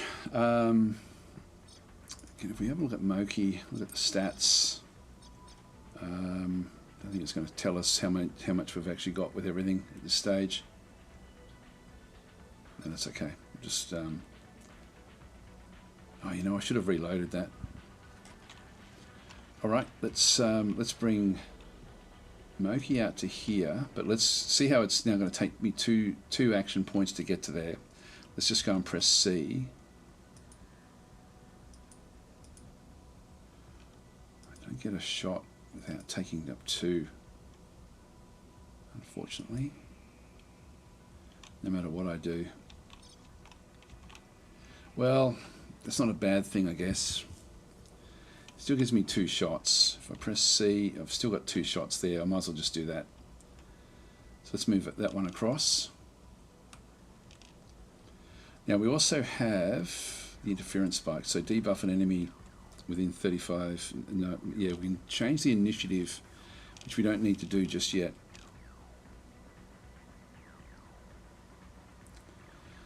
So I've only got 1 of these.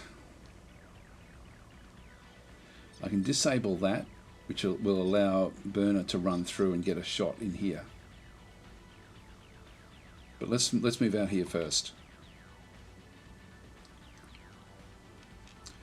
Now, no one will hear this shot, but 3 will hear this.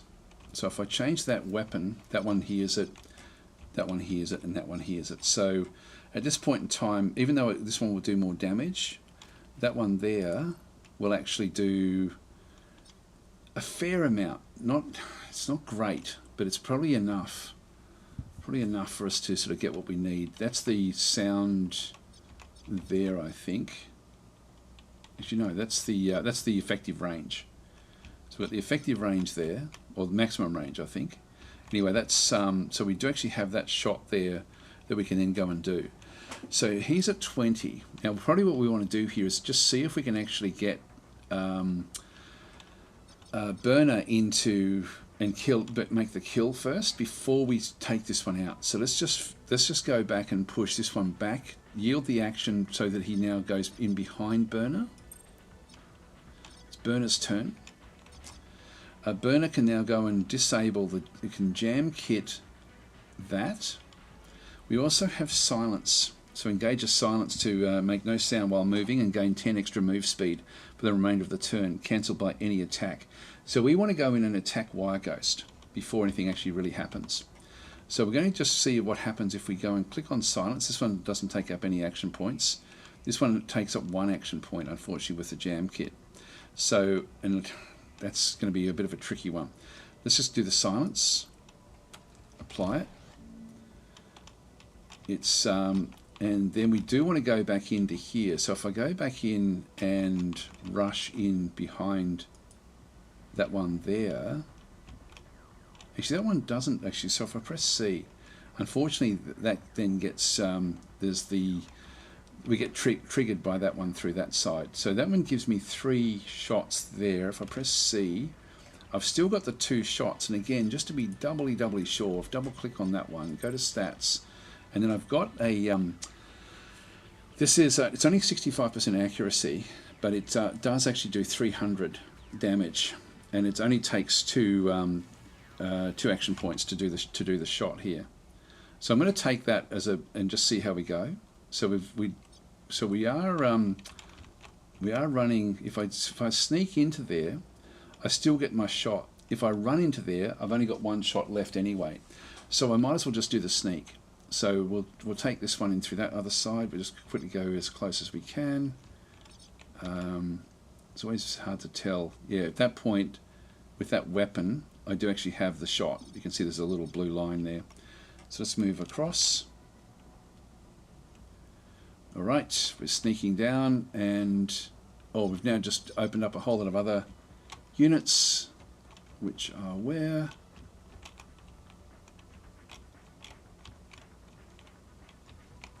Now just located, I don't know where they actually are. Omni. Oh, these are inside here. Okay, they were all in here. We weren't aware of that. So they're all inside that side. Let's just see if we can kill the Wire Ghost. This will be worth 50,000. So we'll just go across with the attack with the blade. I've got this one, the power slice. If melee attack hits, unleash melee weapons power slice damage. And let's just make use for 2. Let's just go and do this because I really wanted this one to succeed. But I think it's 83%. What's that one? That's also 83% because it's we've snuck up. That one's a kill. That one's not a kill as such. So we'll go and do this one. Excellent. And we haven't triggered anything. So that's the secondary mission done. That's great. So didn't run fast enough. Little matrix rat. There we go. So time to find the drop box before things get too hot in the haven. So so the blur back at back at HQ is now sort of telling us to just get a wriggle on. We're still at security level 0, which is good. That's why we're playing on easy mode. So where are we up to? Just reading a few more of the comments here. So Shravan Prasad is saying, fair enough, that's slightly disappointing. I do feel that like ProcGen is an enormous part of why XCOM 2 has over 600 hours in my library. It's still procedurally generated. Like, don't be put off by the fact that the maps themselves are curated, because there are, like, I've played a couple of them now, like just to sort of see what the game was like. The ones that are procedurally generated, it is good. Like, it's actually, like, there is, I guess it's sort of, it's a bit like Age of Wonders. Age of Wonders has got like a, like the maps themselves that you fight on are the same, but the actual, who you're fighting and all that sort of stuff can be a little bit different. And it's a bit the same with this one, in that sort of sense. So anyway, that's good. That was a nice stealthy. I really like these Vanguard units. They're very, very cool. Now she has got no more action points, so she has to basically end her turn, but she will get the first turn next turn. Now Moki here has got 2 shots at that one, and then Aaron can come back across as well. So we've now sort of switched back, so we've now got these 2 shots. There's nothing else up that way that we can see. I don't know if she'll be able to turn around and spot what's going on. Possibly. So let's go and do the damage. Now this was, I think this one will then flick around and look back this way next turn. But I've got no real choice here. 92%. We're not going to get the kill. Oh, it was a critical hit. And down. This is good for us because what this then does is it allows us to now sneak past this and get the next level done. We've still got this motion field sensor, but I've now got 2 more moves. So I can move across to there. And I can sneak actually into this particular field if I wanted to. Now there's nothing much. I don't know if she can see us from that side. I'm thinking we want to go as far in as we possibly can. If I press C, that's when we trigger it. Oh, sound.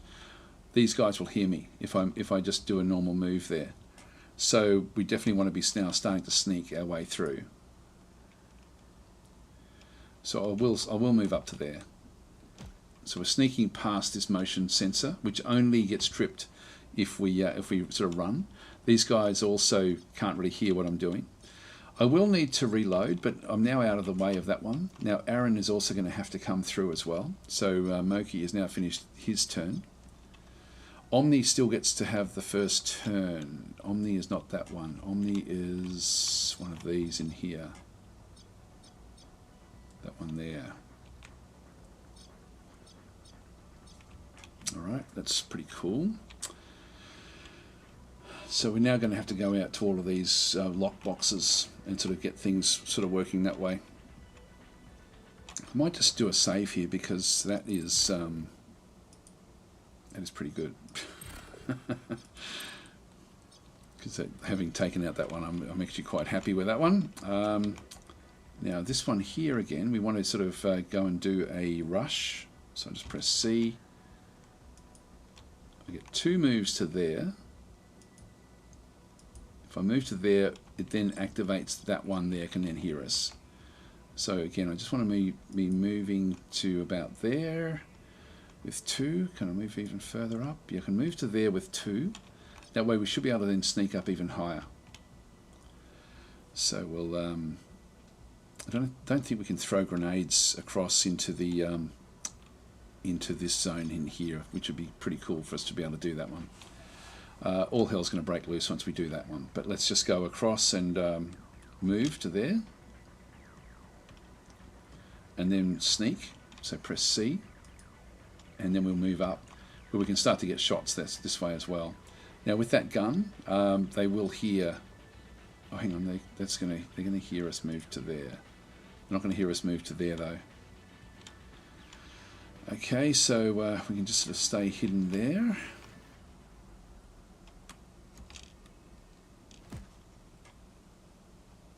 Alright, so Aaron doesn't have much else he can do here. Iron Grip, Overwatch. Got take cover. Buff yourself with 10% cover and +1 initiative until the end of the next turn. Let's go and do that one.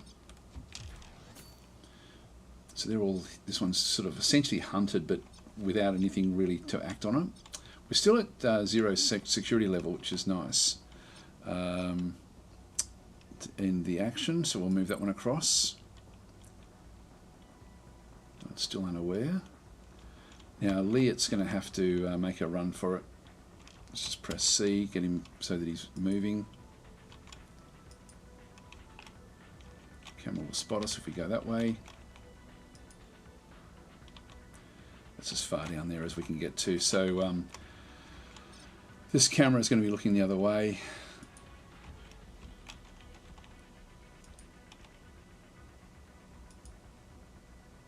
I really need to reload actually. Now the reloading, I think, is 3 action points.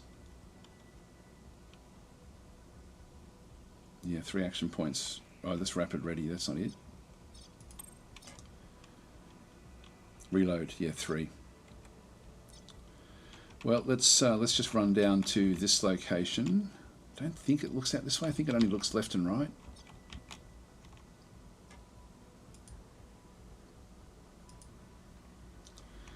Let's run to here in that case. That's still going to be just missing everything, I think. Alright, and at that point, we'll just do a reload.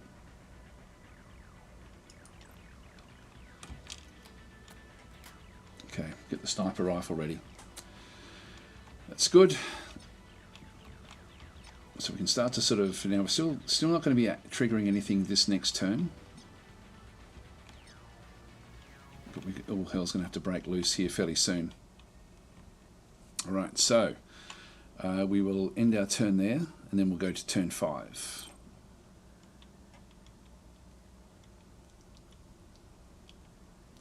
So next turn, this will then trigger, and this one did actually go all the way around to that other side. And we're just missing that one. I thought we were close.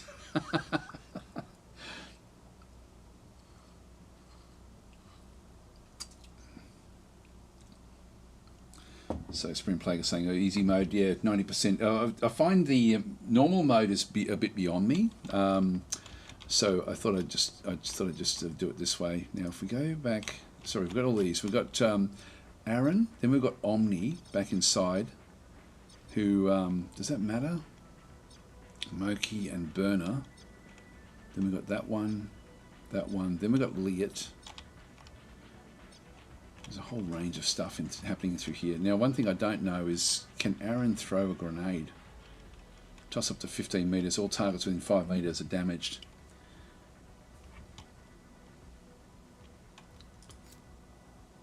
You can see it's bouncing off walls. I can't actually throw that.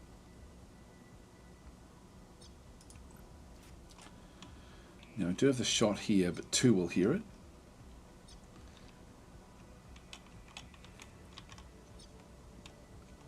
So I can throw the grenade in here. So actually, if we look at the grenade again, like ultimately, if I can get it in there, that would be pretty damn good. And then we've still got all of these as well, which are triggered.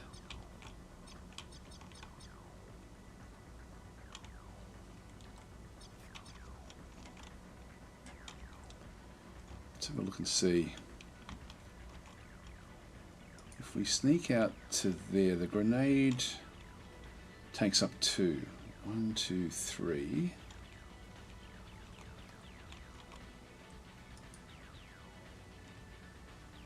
It's spotted there by who?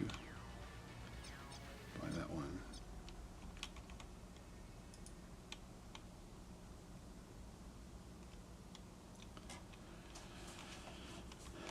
If I throw the grenade that way, I'm going to take out a lot of them. Let's just see what happens, because this is the start of the next turn anyway, so I can always just go back and save scum. So let's just go and sneak across.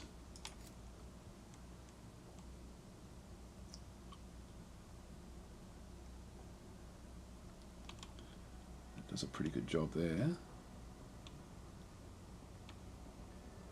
Oh, there we go. We've got page down and page up for higher or lower. I didn't see that.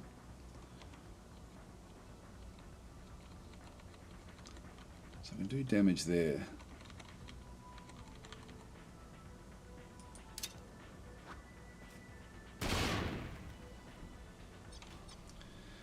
Okay, we got rid of one. That one's almost killed.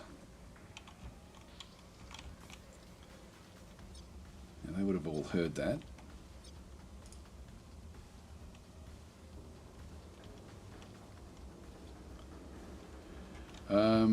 Got one more action point, which I can't really do any shooting or anything. So all I can really do is now start to run. I think I'm just going to... Yeah, they're now suspicious. I wonder why. So that's now suspicious. So that noise certainly... Now we've done some damage. We certainly did a lot of damage to the one that was at the back there. It's a bit of a problem here. Let's just move back. And we're going to be escalating this one next turn anyway. So let's now move across. We do need to start to loot. So I'm going to use, so that's Aaron's turn done. Moki, will Moki get a shot there? Yes. And again, no point now waiting. We might as well use the better weaponry. There's 2 shots there. Let's just, at that point, we're going to be seen. 2 shots at that stage. Is that going to be okay? motion detector is going to spot us. I might as well go back to the one where we don't trigger the motion sensor. So let's go to this area.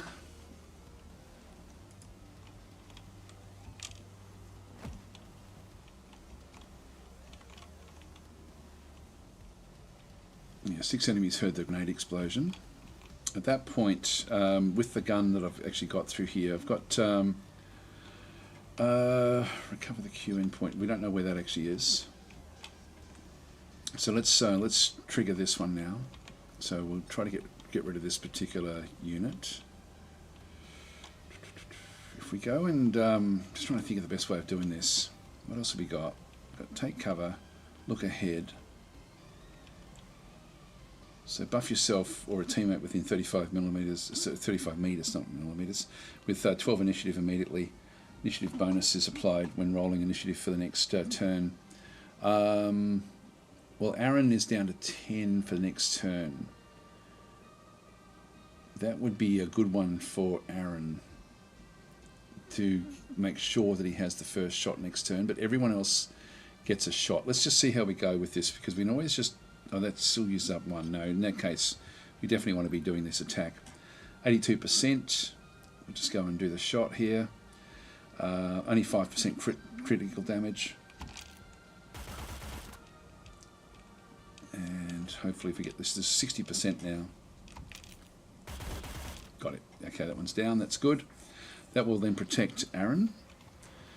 Aaron should be okay now for the next phase. So Moki has been spotted, but is no longer really worrying anything. So no remaining XP or AP. Now Burner. I need Burner to come around to here. That's going to be 2. We can't go into Overwatch.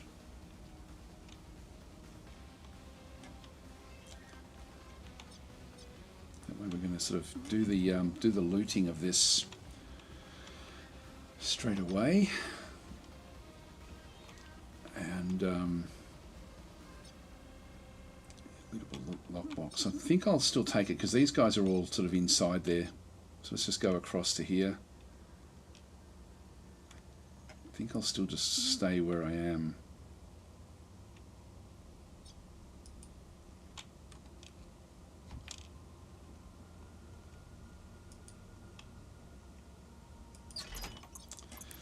Red chip only worth 5,000. Okay, we'll take all.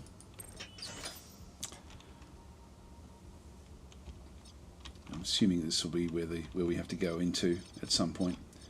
So we'll just keep her moving. Which way? Yeah, probably just keep her down this way. I think just going towards the others. I mean, when they come out, it's going to be a little bit tricky. So they've only got pistols. All right, so that's her done.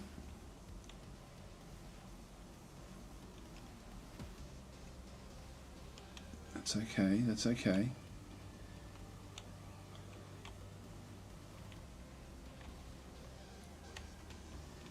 Now you will have a shot here.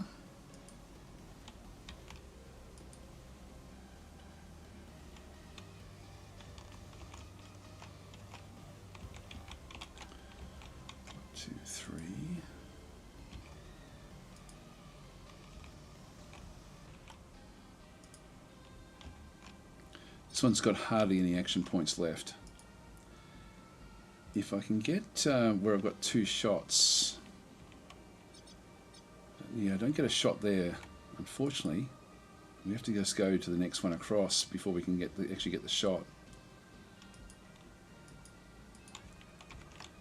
There's really nothing else. I do get a shot there with 3. Now Zoo ends up at the start of the next turn before all of us. So I need to make sure that I get this one. I think I'll actually just go back into here where I've only got the 3 shots.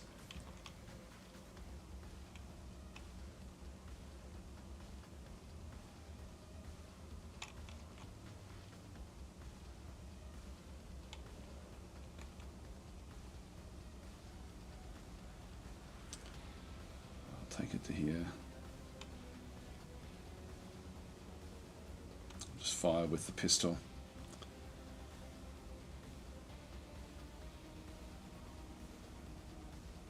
That should give me a pretty good shot, I think.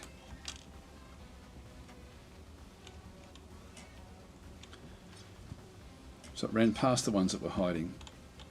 Now they've still got another 3 after this one here. This one is not silenced. So I'm just going to go and have a shot here. 65%, unfortunately. Okay. Nothing much else we can do, I don't think. So we'll just go with this one. 65. What about with the sniper rifle? 47, even worse. What else can we do? Death Watch. Because I still have to next turn using a single shot weapon. Yeah, that's not going to be it. Skull shot. Actually, the pistol's still a single shot, I think. Pathfinder, yeah, we don't need that one. Rapid ready. No, let's just do a pistol shot here. Got him, good. Alright, that's down, that's good. So we've still got these 2 which will come running out. And we have been spotted. We'll just now move up. And how far in can we move? And then sort of jump over this one next turn. So let's run into this other position and just duck down.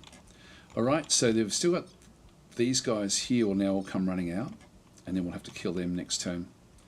So we'll end our turn here. Taking cover. Now we've just gone to level 2. Someone's investigating. Intruder. Trying to take cover. Ooh, 67 damage. So Aaron has been damaged a little bit. So, yeah, saying, what was that? Just a mosquito, yes. Alright, so it's the next turn. We do actually have... So we've got rid of... Like, Whistler is still a problem. Where's Whistler? There. Oh, Eater. So that's, sorry, I thought it was Whistler. So that one there is got the next turn. So things are now active. You can see there that we've now got escalation is going up very, very high. So we now are running and gunning, basically, to sort of get through this. So we've got Moki back this way. There's no real point in staying quiet anymore. Now I need to get... So I think I'll just come running through. Now Moki...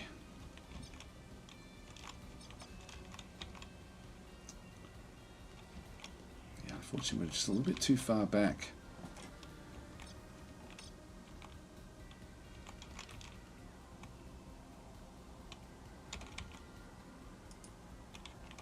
One, two, three. That gives me 3 shots. I do get the shot at that one there, but it won't kill it. I need 2 shots at someone.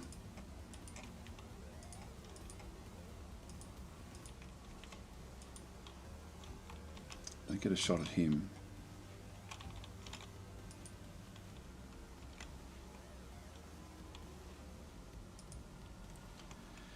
If I move up to there, I can sort of get Overwatch. Let's just go back to sneak mode.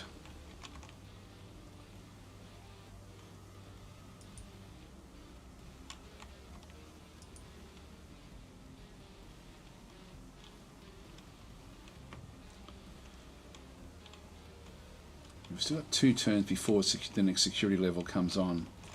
So what have we got through here? We've got a proxy mine which just came in. So that was one of the things that just was coming back in through this other side. Is there anything else that triggered? There's nothing else we can sort of really see here. Oh, proxy mine there. also just got triggered as well. So these were the this is what triggered with the security update. So that's the so that literally just came in this turn. That just came in this turn as well, and we can see we've got massive escalation here because of all the things that we've actually now triggered. If I move up to there with Moki, yeah,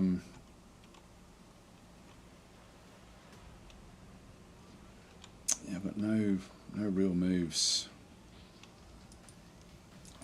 I'll go to there, which gives me 1.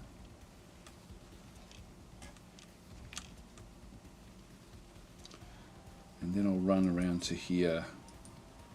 Oh, I can't go either which way.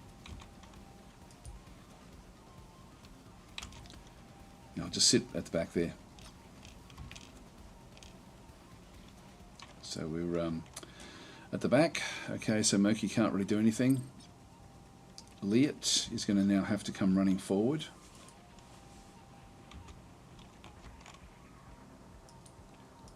Again, I'll just try to sort of keep things to a minimum in terms of what's being spotted.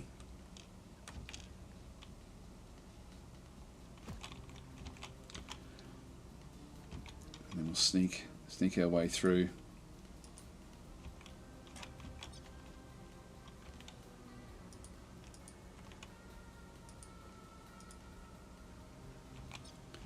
Yeah, I'll get a little bit of protection that way.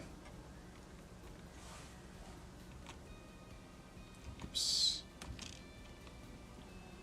Okay, don't have any more action points for Liam, so that one, he goes back.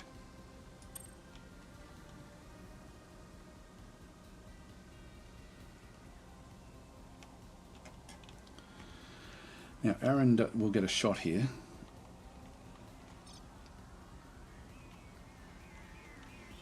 I think so. If we go back to this one here, yeah, 60%, I'll take it. Just see if there's anyone else. No, that's it. Another 60%. Down, that's good.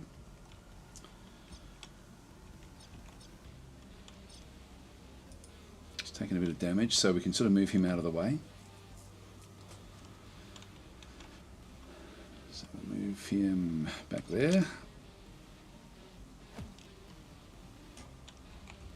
Alright, then we've got Burner as the last one left. We've still got Pito, who is here. Coming through, then Burner after that.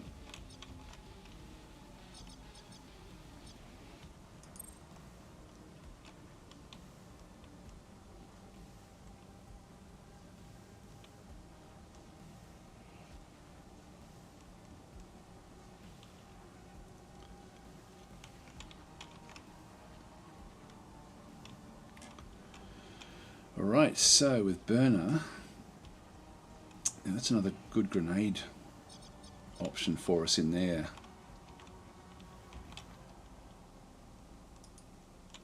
One, two. She can't quite throw it. I can get all 3, but only with slight damage.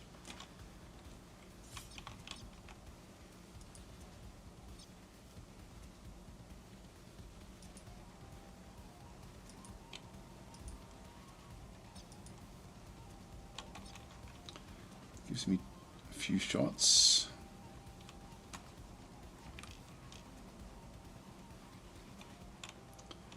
So now spotted, that's okay.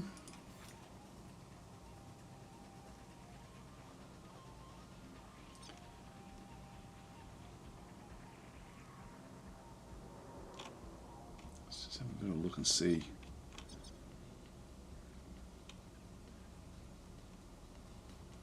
Kill off Pito. Don't kill off Draco.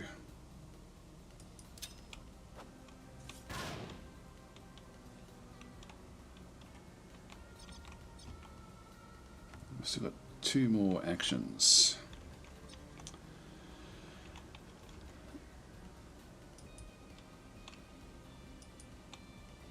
So I can move to there.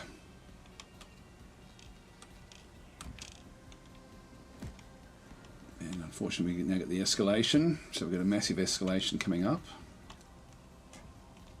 This one, now go to the next one. Can't do anything else there.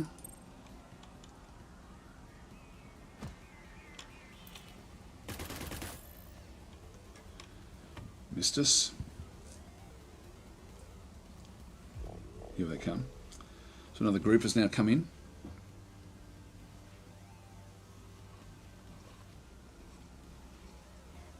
So these are all the escalations. We're down to 4 escalation there, and it's taking cover. Oh, we took damage with Moki. All right, so yeah, so the escalation is going back up again. Now we've got Burner. God, it would be cool to have used that grenade there. What have these guys got? Yeah, nothing. They're nothing too special. Oh, that one is. That one's got armor. So that guy there is Geiku. This one here has got actually armor. It's got, yeah. So that one's actually going to be a little bit more tricky for us. All right. So let's continue on. Oops. Sorry. I'll just rotate around a little bit.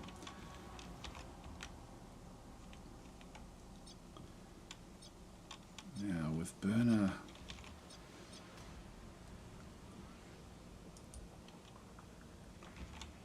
Doesn't leave enough. I think we're just going to have to come smashing through now.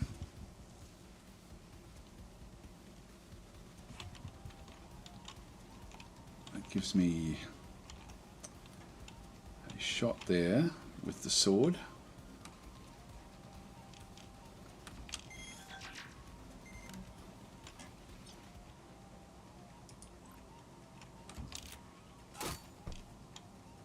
Down.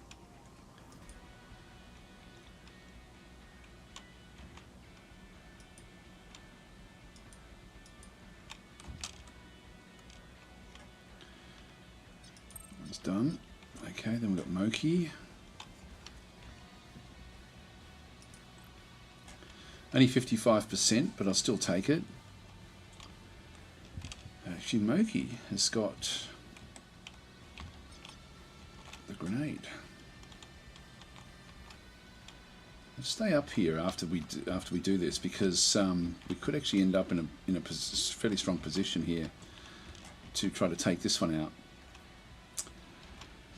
All right, so let's see how we go. 55%, it's not fantastic.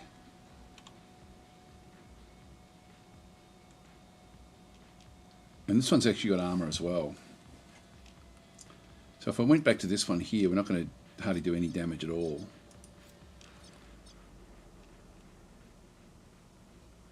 I think I'm going to need to throw the grenade, the last grenade that we've got. No, I'm going to keep it for the others. So we'll yeah, we'll do this way. Actually, I might move it back, try to get Liat to have a shot if we can. Let's just move him back in behind Liat. So Liat can move to here. Just go and press that one. It does give us a shot with 3. Let's start to sort of move up this way.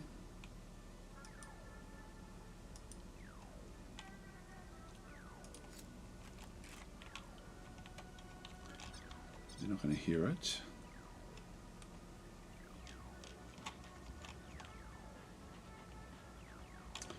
3 shots left over there, 3, which is enough to get the shot.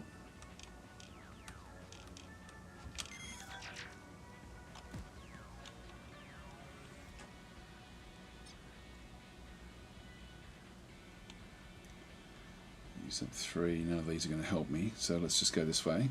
52%. Let's go for it and see how we go. 85 damage.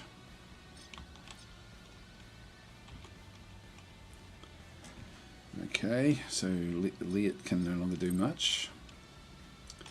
Moki is going to have to try to do the damage here against this armor, which is difficult.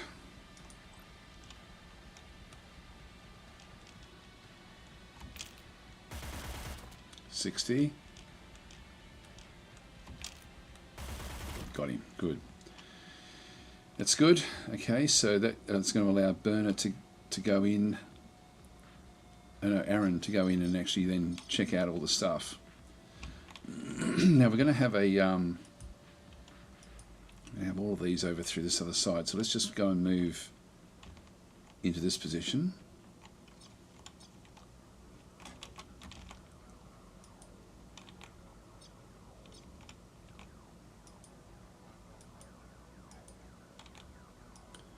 There's less that can see me from up in here.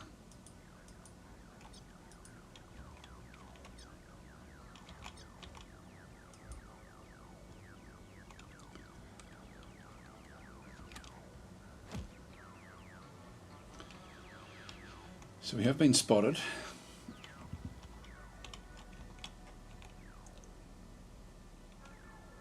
And then you're going to have to go back.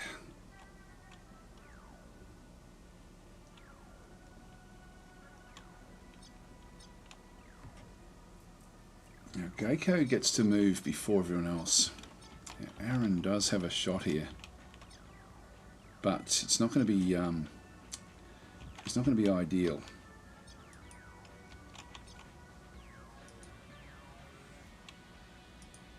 Doesn't have a shot there. He does there.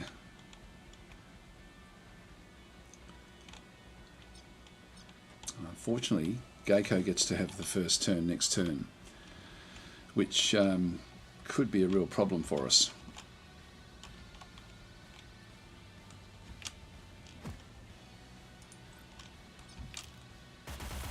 Miss, damn it. 62. No armor taken.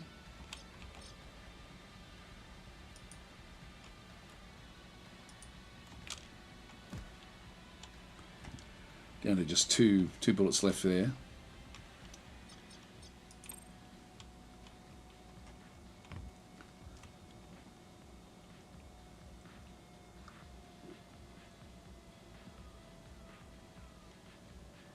there even more coming? Yeah, there is. Wow. Okay. So we're now really, because of the way that we've approached this, we've got stuff coming out of the woodwork.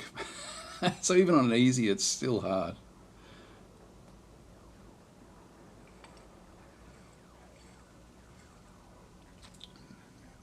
All right, Burner, you can do the job here.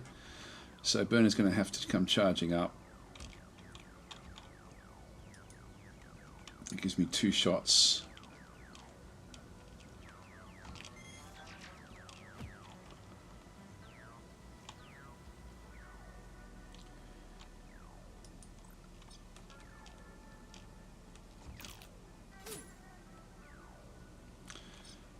One more. Got him. Love the ragdoll effects in these things. Drop down. All right. So we've still got all of these guys coming out. So that's Burner done.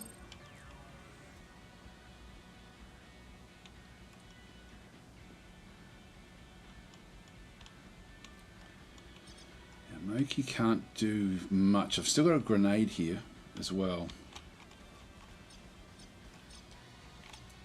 I think we're just going to have to run in now and just take what we can from both of these locations. Let's just get to here. And we'll just start to now try to finish off our mission and just cover our tracks. So I'll move to there.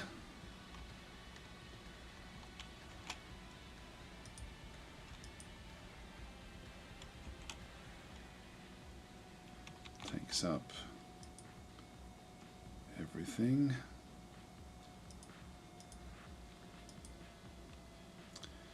I might as well just leave it there, and then next turn we'll just go in and grab this one. That's Moki done. There's nothing else out this way that we need to worry about. So it's got to be one of these in here. It's got to be this one here, surely.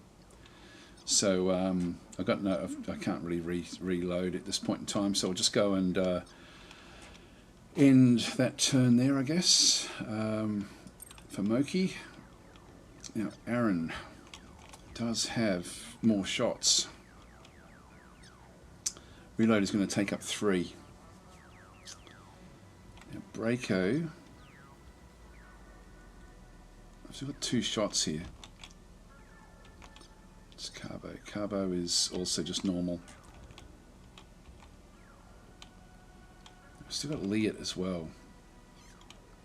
What I might do is I might flip Aaron back just to behind Leot. I'm probably going to have to get him out of there.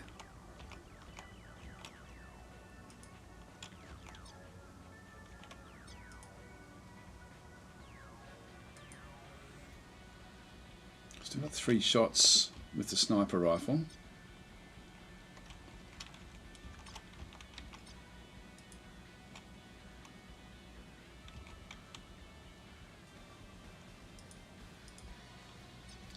I have a shot down there at Braco, which is the one that we probably really need to try to go and get. I do have that one there.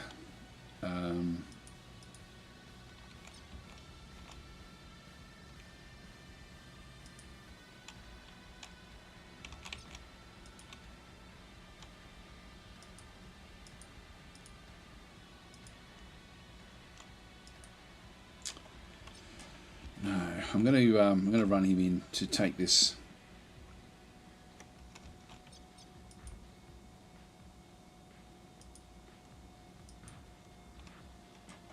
So we'll move in.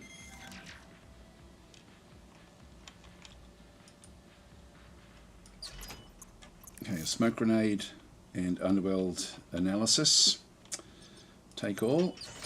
Alright, so that's now, there's nothing else in through there. Let's just start to move back up.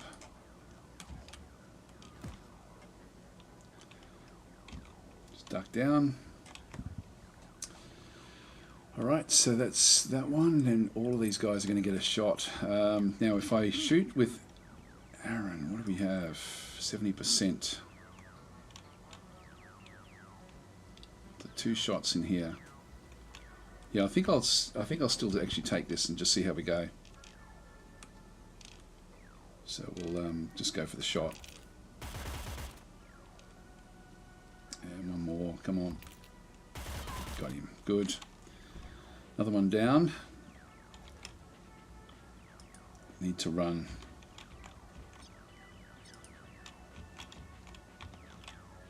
I'm going to be slightly out in the open if this one sort of gets through.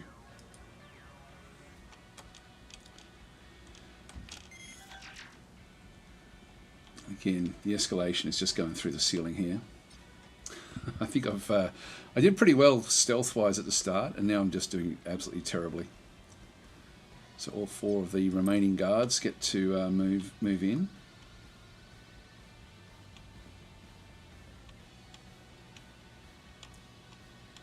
They shouldn't have action points. He's coming in with a sword.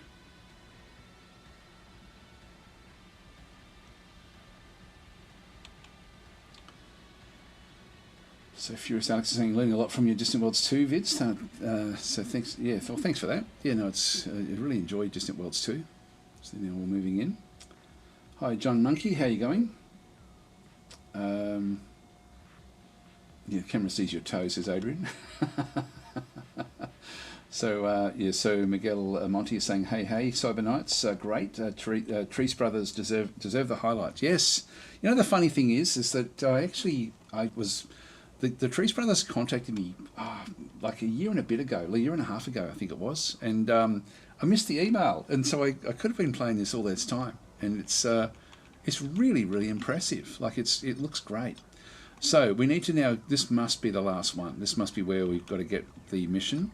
So we're going to now try to get out. I don't know where we have to go to, but let's just go, and what we'll do, instead of taking, if we go through the laser wire, it causes 20 pure damage and +1 security tally. If I go and grab one of these, it does chew up one of my slots, the security scramble. I think I'll, the fact that we've taken a bit of damage anyway, yeah, no, I will actually disable it because So I'm just going to go and press this one, press space, and we'll just go in and actually now go and have a bit of a look.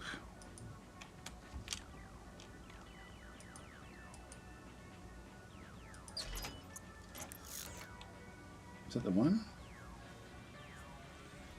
Take all. I don't know if that's actually what we had to do.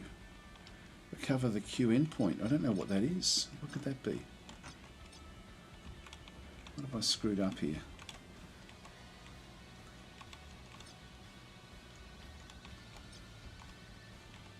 Got that one, that one, that one. I've got all the stuff. Got all the loot. Nothing else highlighted.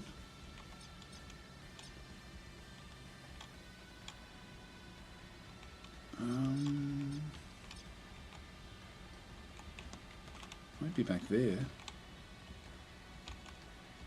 I don't know what else I'm supposed to do.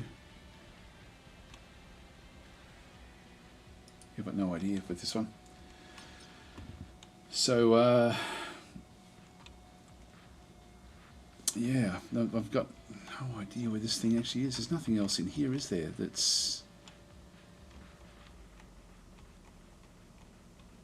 Oh, hang on, we need to go there. That's it there. That's it there. So that was just loot. That was just loot. In that case, we'll just sort of keep everyone sort of hidden away. I do need to reload, actually.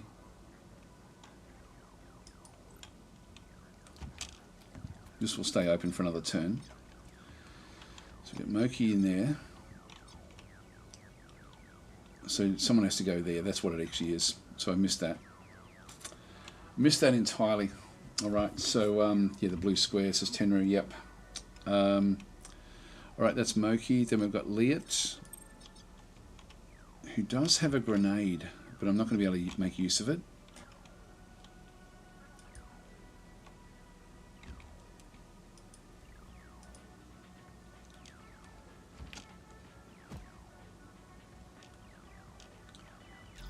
Okay, I've got my hands on the drop box here. The Syndicate Wire Ghost is dead and the drop box is recovered. We're 2 for 2 here. So Ghoul soldiers aren't going to let you slip away easily. We have to get to there. Okay, that's fine. We can do that. We can do that. So that's the exit. And I think these are random as well. So I think. So next line. Got one lined up. You want to pull a tactical retreat to a nearby freight elevator. So we need to essentially go back out past where they are or move back in around the other way. So we can run this way. We can actually get out. Oh, there's a proximity mine there. Detonates if moving intruder. So that one's got us covered. All right, well, we've still got Burner. But Burner doesn't have any grenades or anything, I don't think. Or does she? So Liet's still got the grenade. Burner has only got a first aid kit. Yeah, so it's only actually Moki's still got his grenade as well. All right, so that proximity grenade. What's it going to do?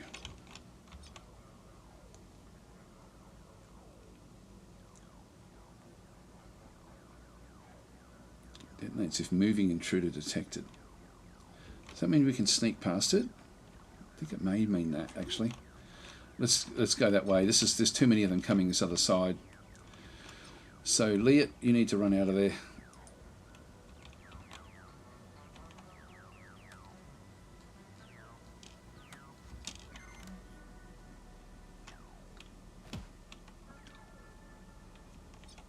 And then all of these get to have their turn. Aaron's going to be in trouble here.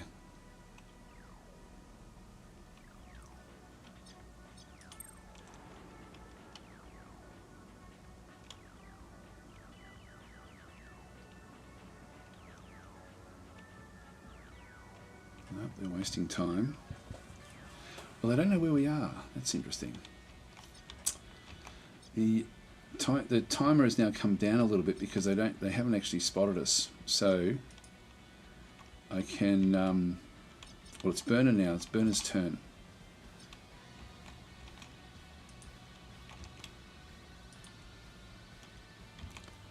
Let's rush out. We will be heard by these.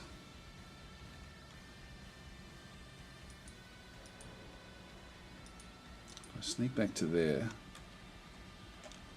we should be able to run back out past that. And then run from this point.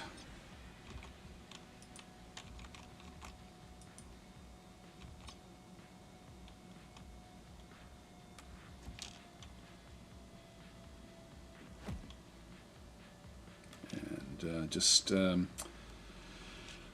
duck down there again as well, so just press C.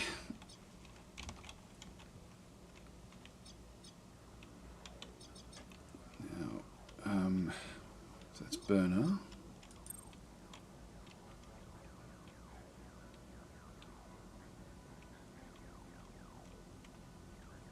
Now, Aaron.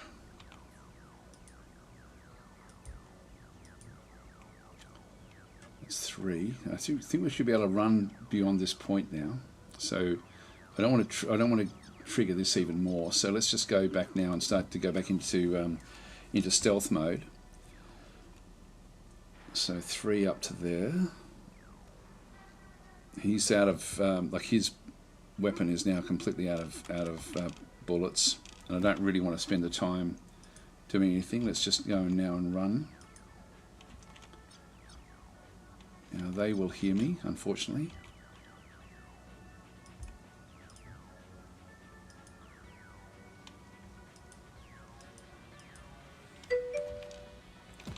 So now can we run?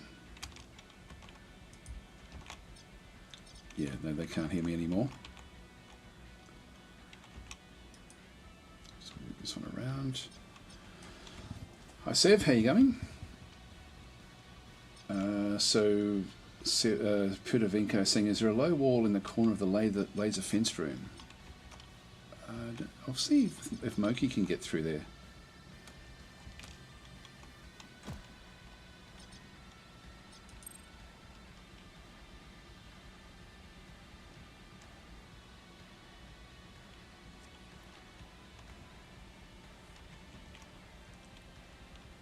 Moki's the next one.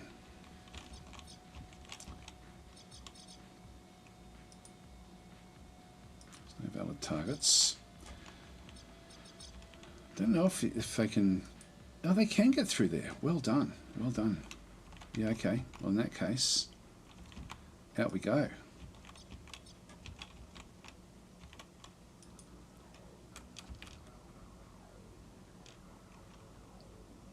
Get them all out.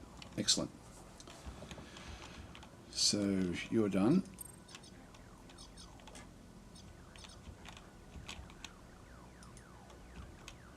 Oh, nice, nicely spotted there. Can you rename pawns in this? Yes, you can. Yes, but we're not playing with DasTactic on this one. Okay, so let's run out to here. Just keep them sort of coming through. There's still a fair way back.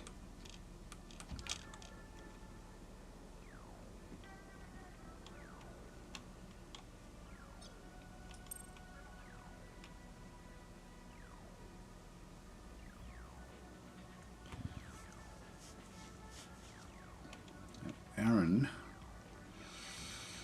I think what I'm going to do here, actually I will take burner through.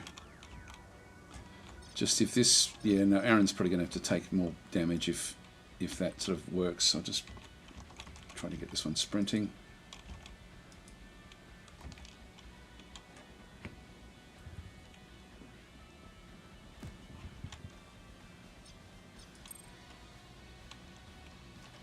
Right, they're looking all over the place now. They don't know where we are. Yep, that's good.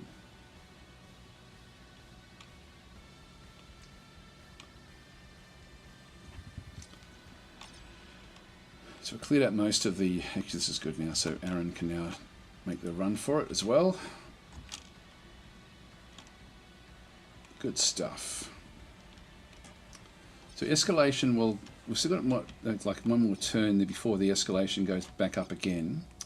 Got more proximity mines now all over the place because of the escalation. So, God, I like this. It's this This is a really, really cool game. Just everything about it is very, very polished, and the user interface is fantastic. Just being able to sort of see what's going on. Now Moki is going to need to run straight through, which we can avoid all of that stuff. So we'll just come scooting out this through the side. Now the next one we do end up getting an escalation. So we're down to just +2 per turn again, but that's going to still give me the escalation next turn. So we'll just move.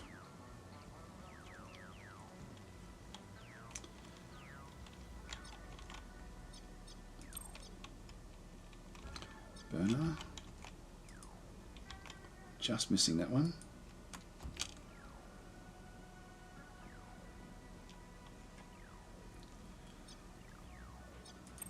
Worried now that there'll be a proximity mine right where all my guys are sort of located. I think I'll be able to stop them if that was the case. Yeah, we'll just go there.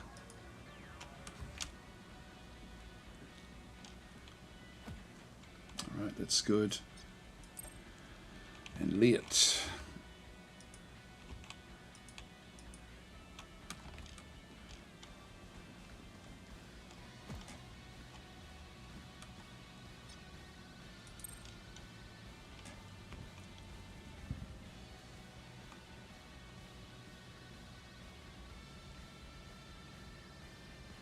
Finding all the carnage now. We've got new orders received from their side. So the orders received will have been, I think, the escalation. We're not seeing any other units back in through here. We're not seeing any other proximity mines. Or are we? Is that a new one? But they just said that they just received orders. So we should be out of here this turn. So Moki can run onto there.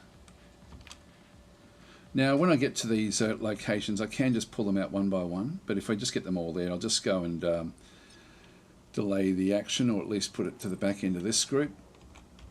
Just make sure that we all get there.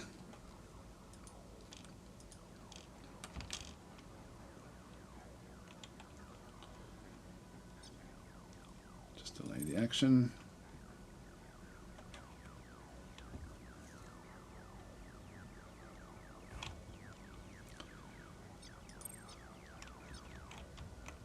Burner as well.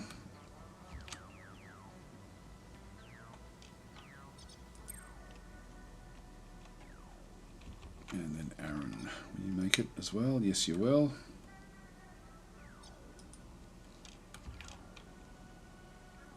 That should be it. Yeah, Aaron's saying we're out. Okay, so victory. There we go. So that's the so most of the game is actually, of course, played like that. But then you go back. So Octane's saying we played well played. Ghouls Goons never knew what hit them. We have the drop box. It doesn't look like they were able to crack it and access the Q endpoint. But they were trying. It would have only been a matter of time. A drop box like that isn't truly safe. Only a Cyber Knight can move an endpoint with complete security. Lucky that they were being so careful. Ghoul didn't want to take the endpoint to become disentangled. He needs it in one piece. So, just go and press space. That Wire Ghost must have been a pro. Ghoul and his crew are no wiser. We left the Wire Ghost dead in the gutter. So Ghoul is not the Wire Ghost. So the Wire Ghost was the one that we ended up killing. Perfect. Your mercs impressed me at the Orc Clinic. You've shown your efficiency again. So you've turned an additional 2 favours for completing the optional objective. Favours are I don't know if we did it in the time frame that we actually had. We may have even done it inside the 14. Must have, actually. So favours are a powerful underworld currency. There we are. Look to your people. They did well tonight. I will have mine double check that the Q endpoint has not been damaged or tampered with. One more heist, Octane, and the debt is done. So we've got one more thing we're supposed to be doing. As we agreed, your debt will be cancelled. Just connect the endpoint to the data center's host. So that would be the next one through there. So we've got... So why are we sneaking an endpoint into the data center? What are you stealing? Why is Ghoul really coming after you? After we complete the job, you're going to tell me about my quantum... I don't know what all these different things are. We'll just go that way, I guess. I'll just press escape because we've pretty much... send us the brief on the job and we'll start planning the heist. Okay, so we send this one through here. So send it to brief, and so this will be the next mission. So this is the next story mission that we end up having. Just go and skip past all of this. Yep, so we now actually have, to give us time to do our work option, is move the loan repayment back 1 month. That's good. So this is the end of the mission. So so we've got level ups all the way through, which is great. So this is the mission through this other side. We picked up a massive payment, a lot of experience, which is great. So loot, we didn't get much loot, got a little bit there, so a little bit of it. Again, the interface is really cool. Like, just the overall look of it looks very, very nice. So we can continue to the safe house, and then we go back, and then we sort of start the next process, really. So what we end up having here is we need 2 days rest and recovery for Moki. Now there should be a few of them. If we have a look, we've got actually Moki's the only one that's actually ended up being injured. So looks like Aaron is okay. He's got 4 points to train for all of these guys. Dade is still doing leg work. Injured for 2 days, ready to train up again as well. I won't go through all of that because we did that one before. But this one does allow me, actually we'll go to Moki, we'll just go to class training, because we were moving into this one here. So we'll just go and train in that one, which then allows us to use the tactical surge. If I go and do that one, buff this one recharges, the recharge goes down to 5. I'll train that as well. So we just get a little bit of an extra one through there. But anyway, let's just go and escape. Now we have run out of time, guys. That was good timing, actually. 3 hours is about the length of time I would like to do these things. So that pretty much covers the game to a large extent, I think, like, you know, with what you can expect. Hi, Necron Legion, how you going? And yeah, it's a really cool game. So that was we covered pretty much all the aspects, like the starting of the game. The if I just go back to the you know, we've covered this area as well to a large degree. We haven't completely done it, but we're still sort of you know, we've still done a lot through here. Planning missions. Yes, there are procedurally generated missions, but they don't use procedural maps. So it sort of would be cool if they could do procedural maps, but like, you know, in reality, the you've got a different experience each time. Like, they do actually have like different randomizations on the actual curated maps, which sort of works. It makes it sort of into more of a cyberpunk thing. What they could do is actually use a node system, and I don't know if it is. I was reading old information like from a year ago when they were talking about the procedurally generated maps. But overall, I'm actually really impressed with this game. It's just got a hell of a lot to like about it.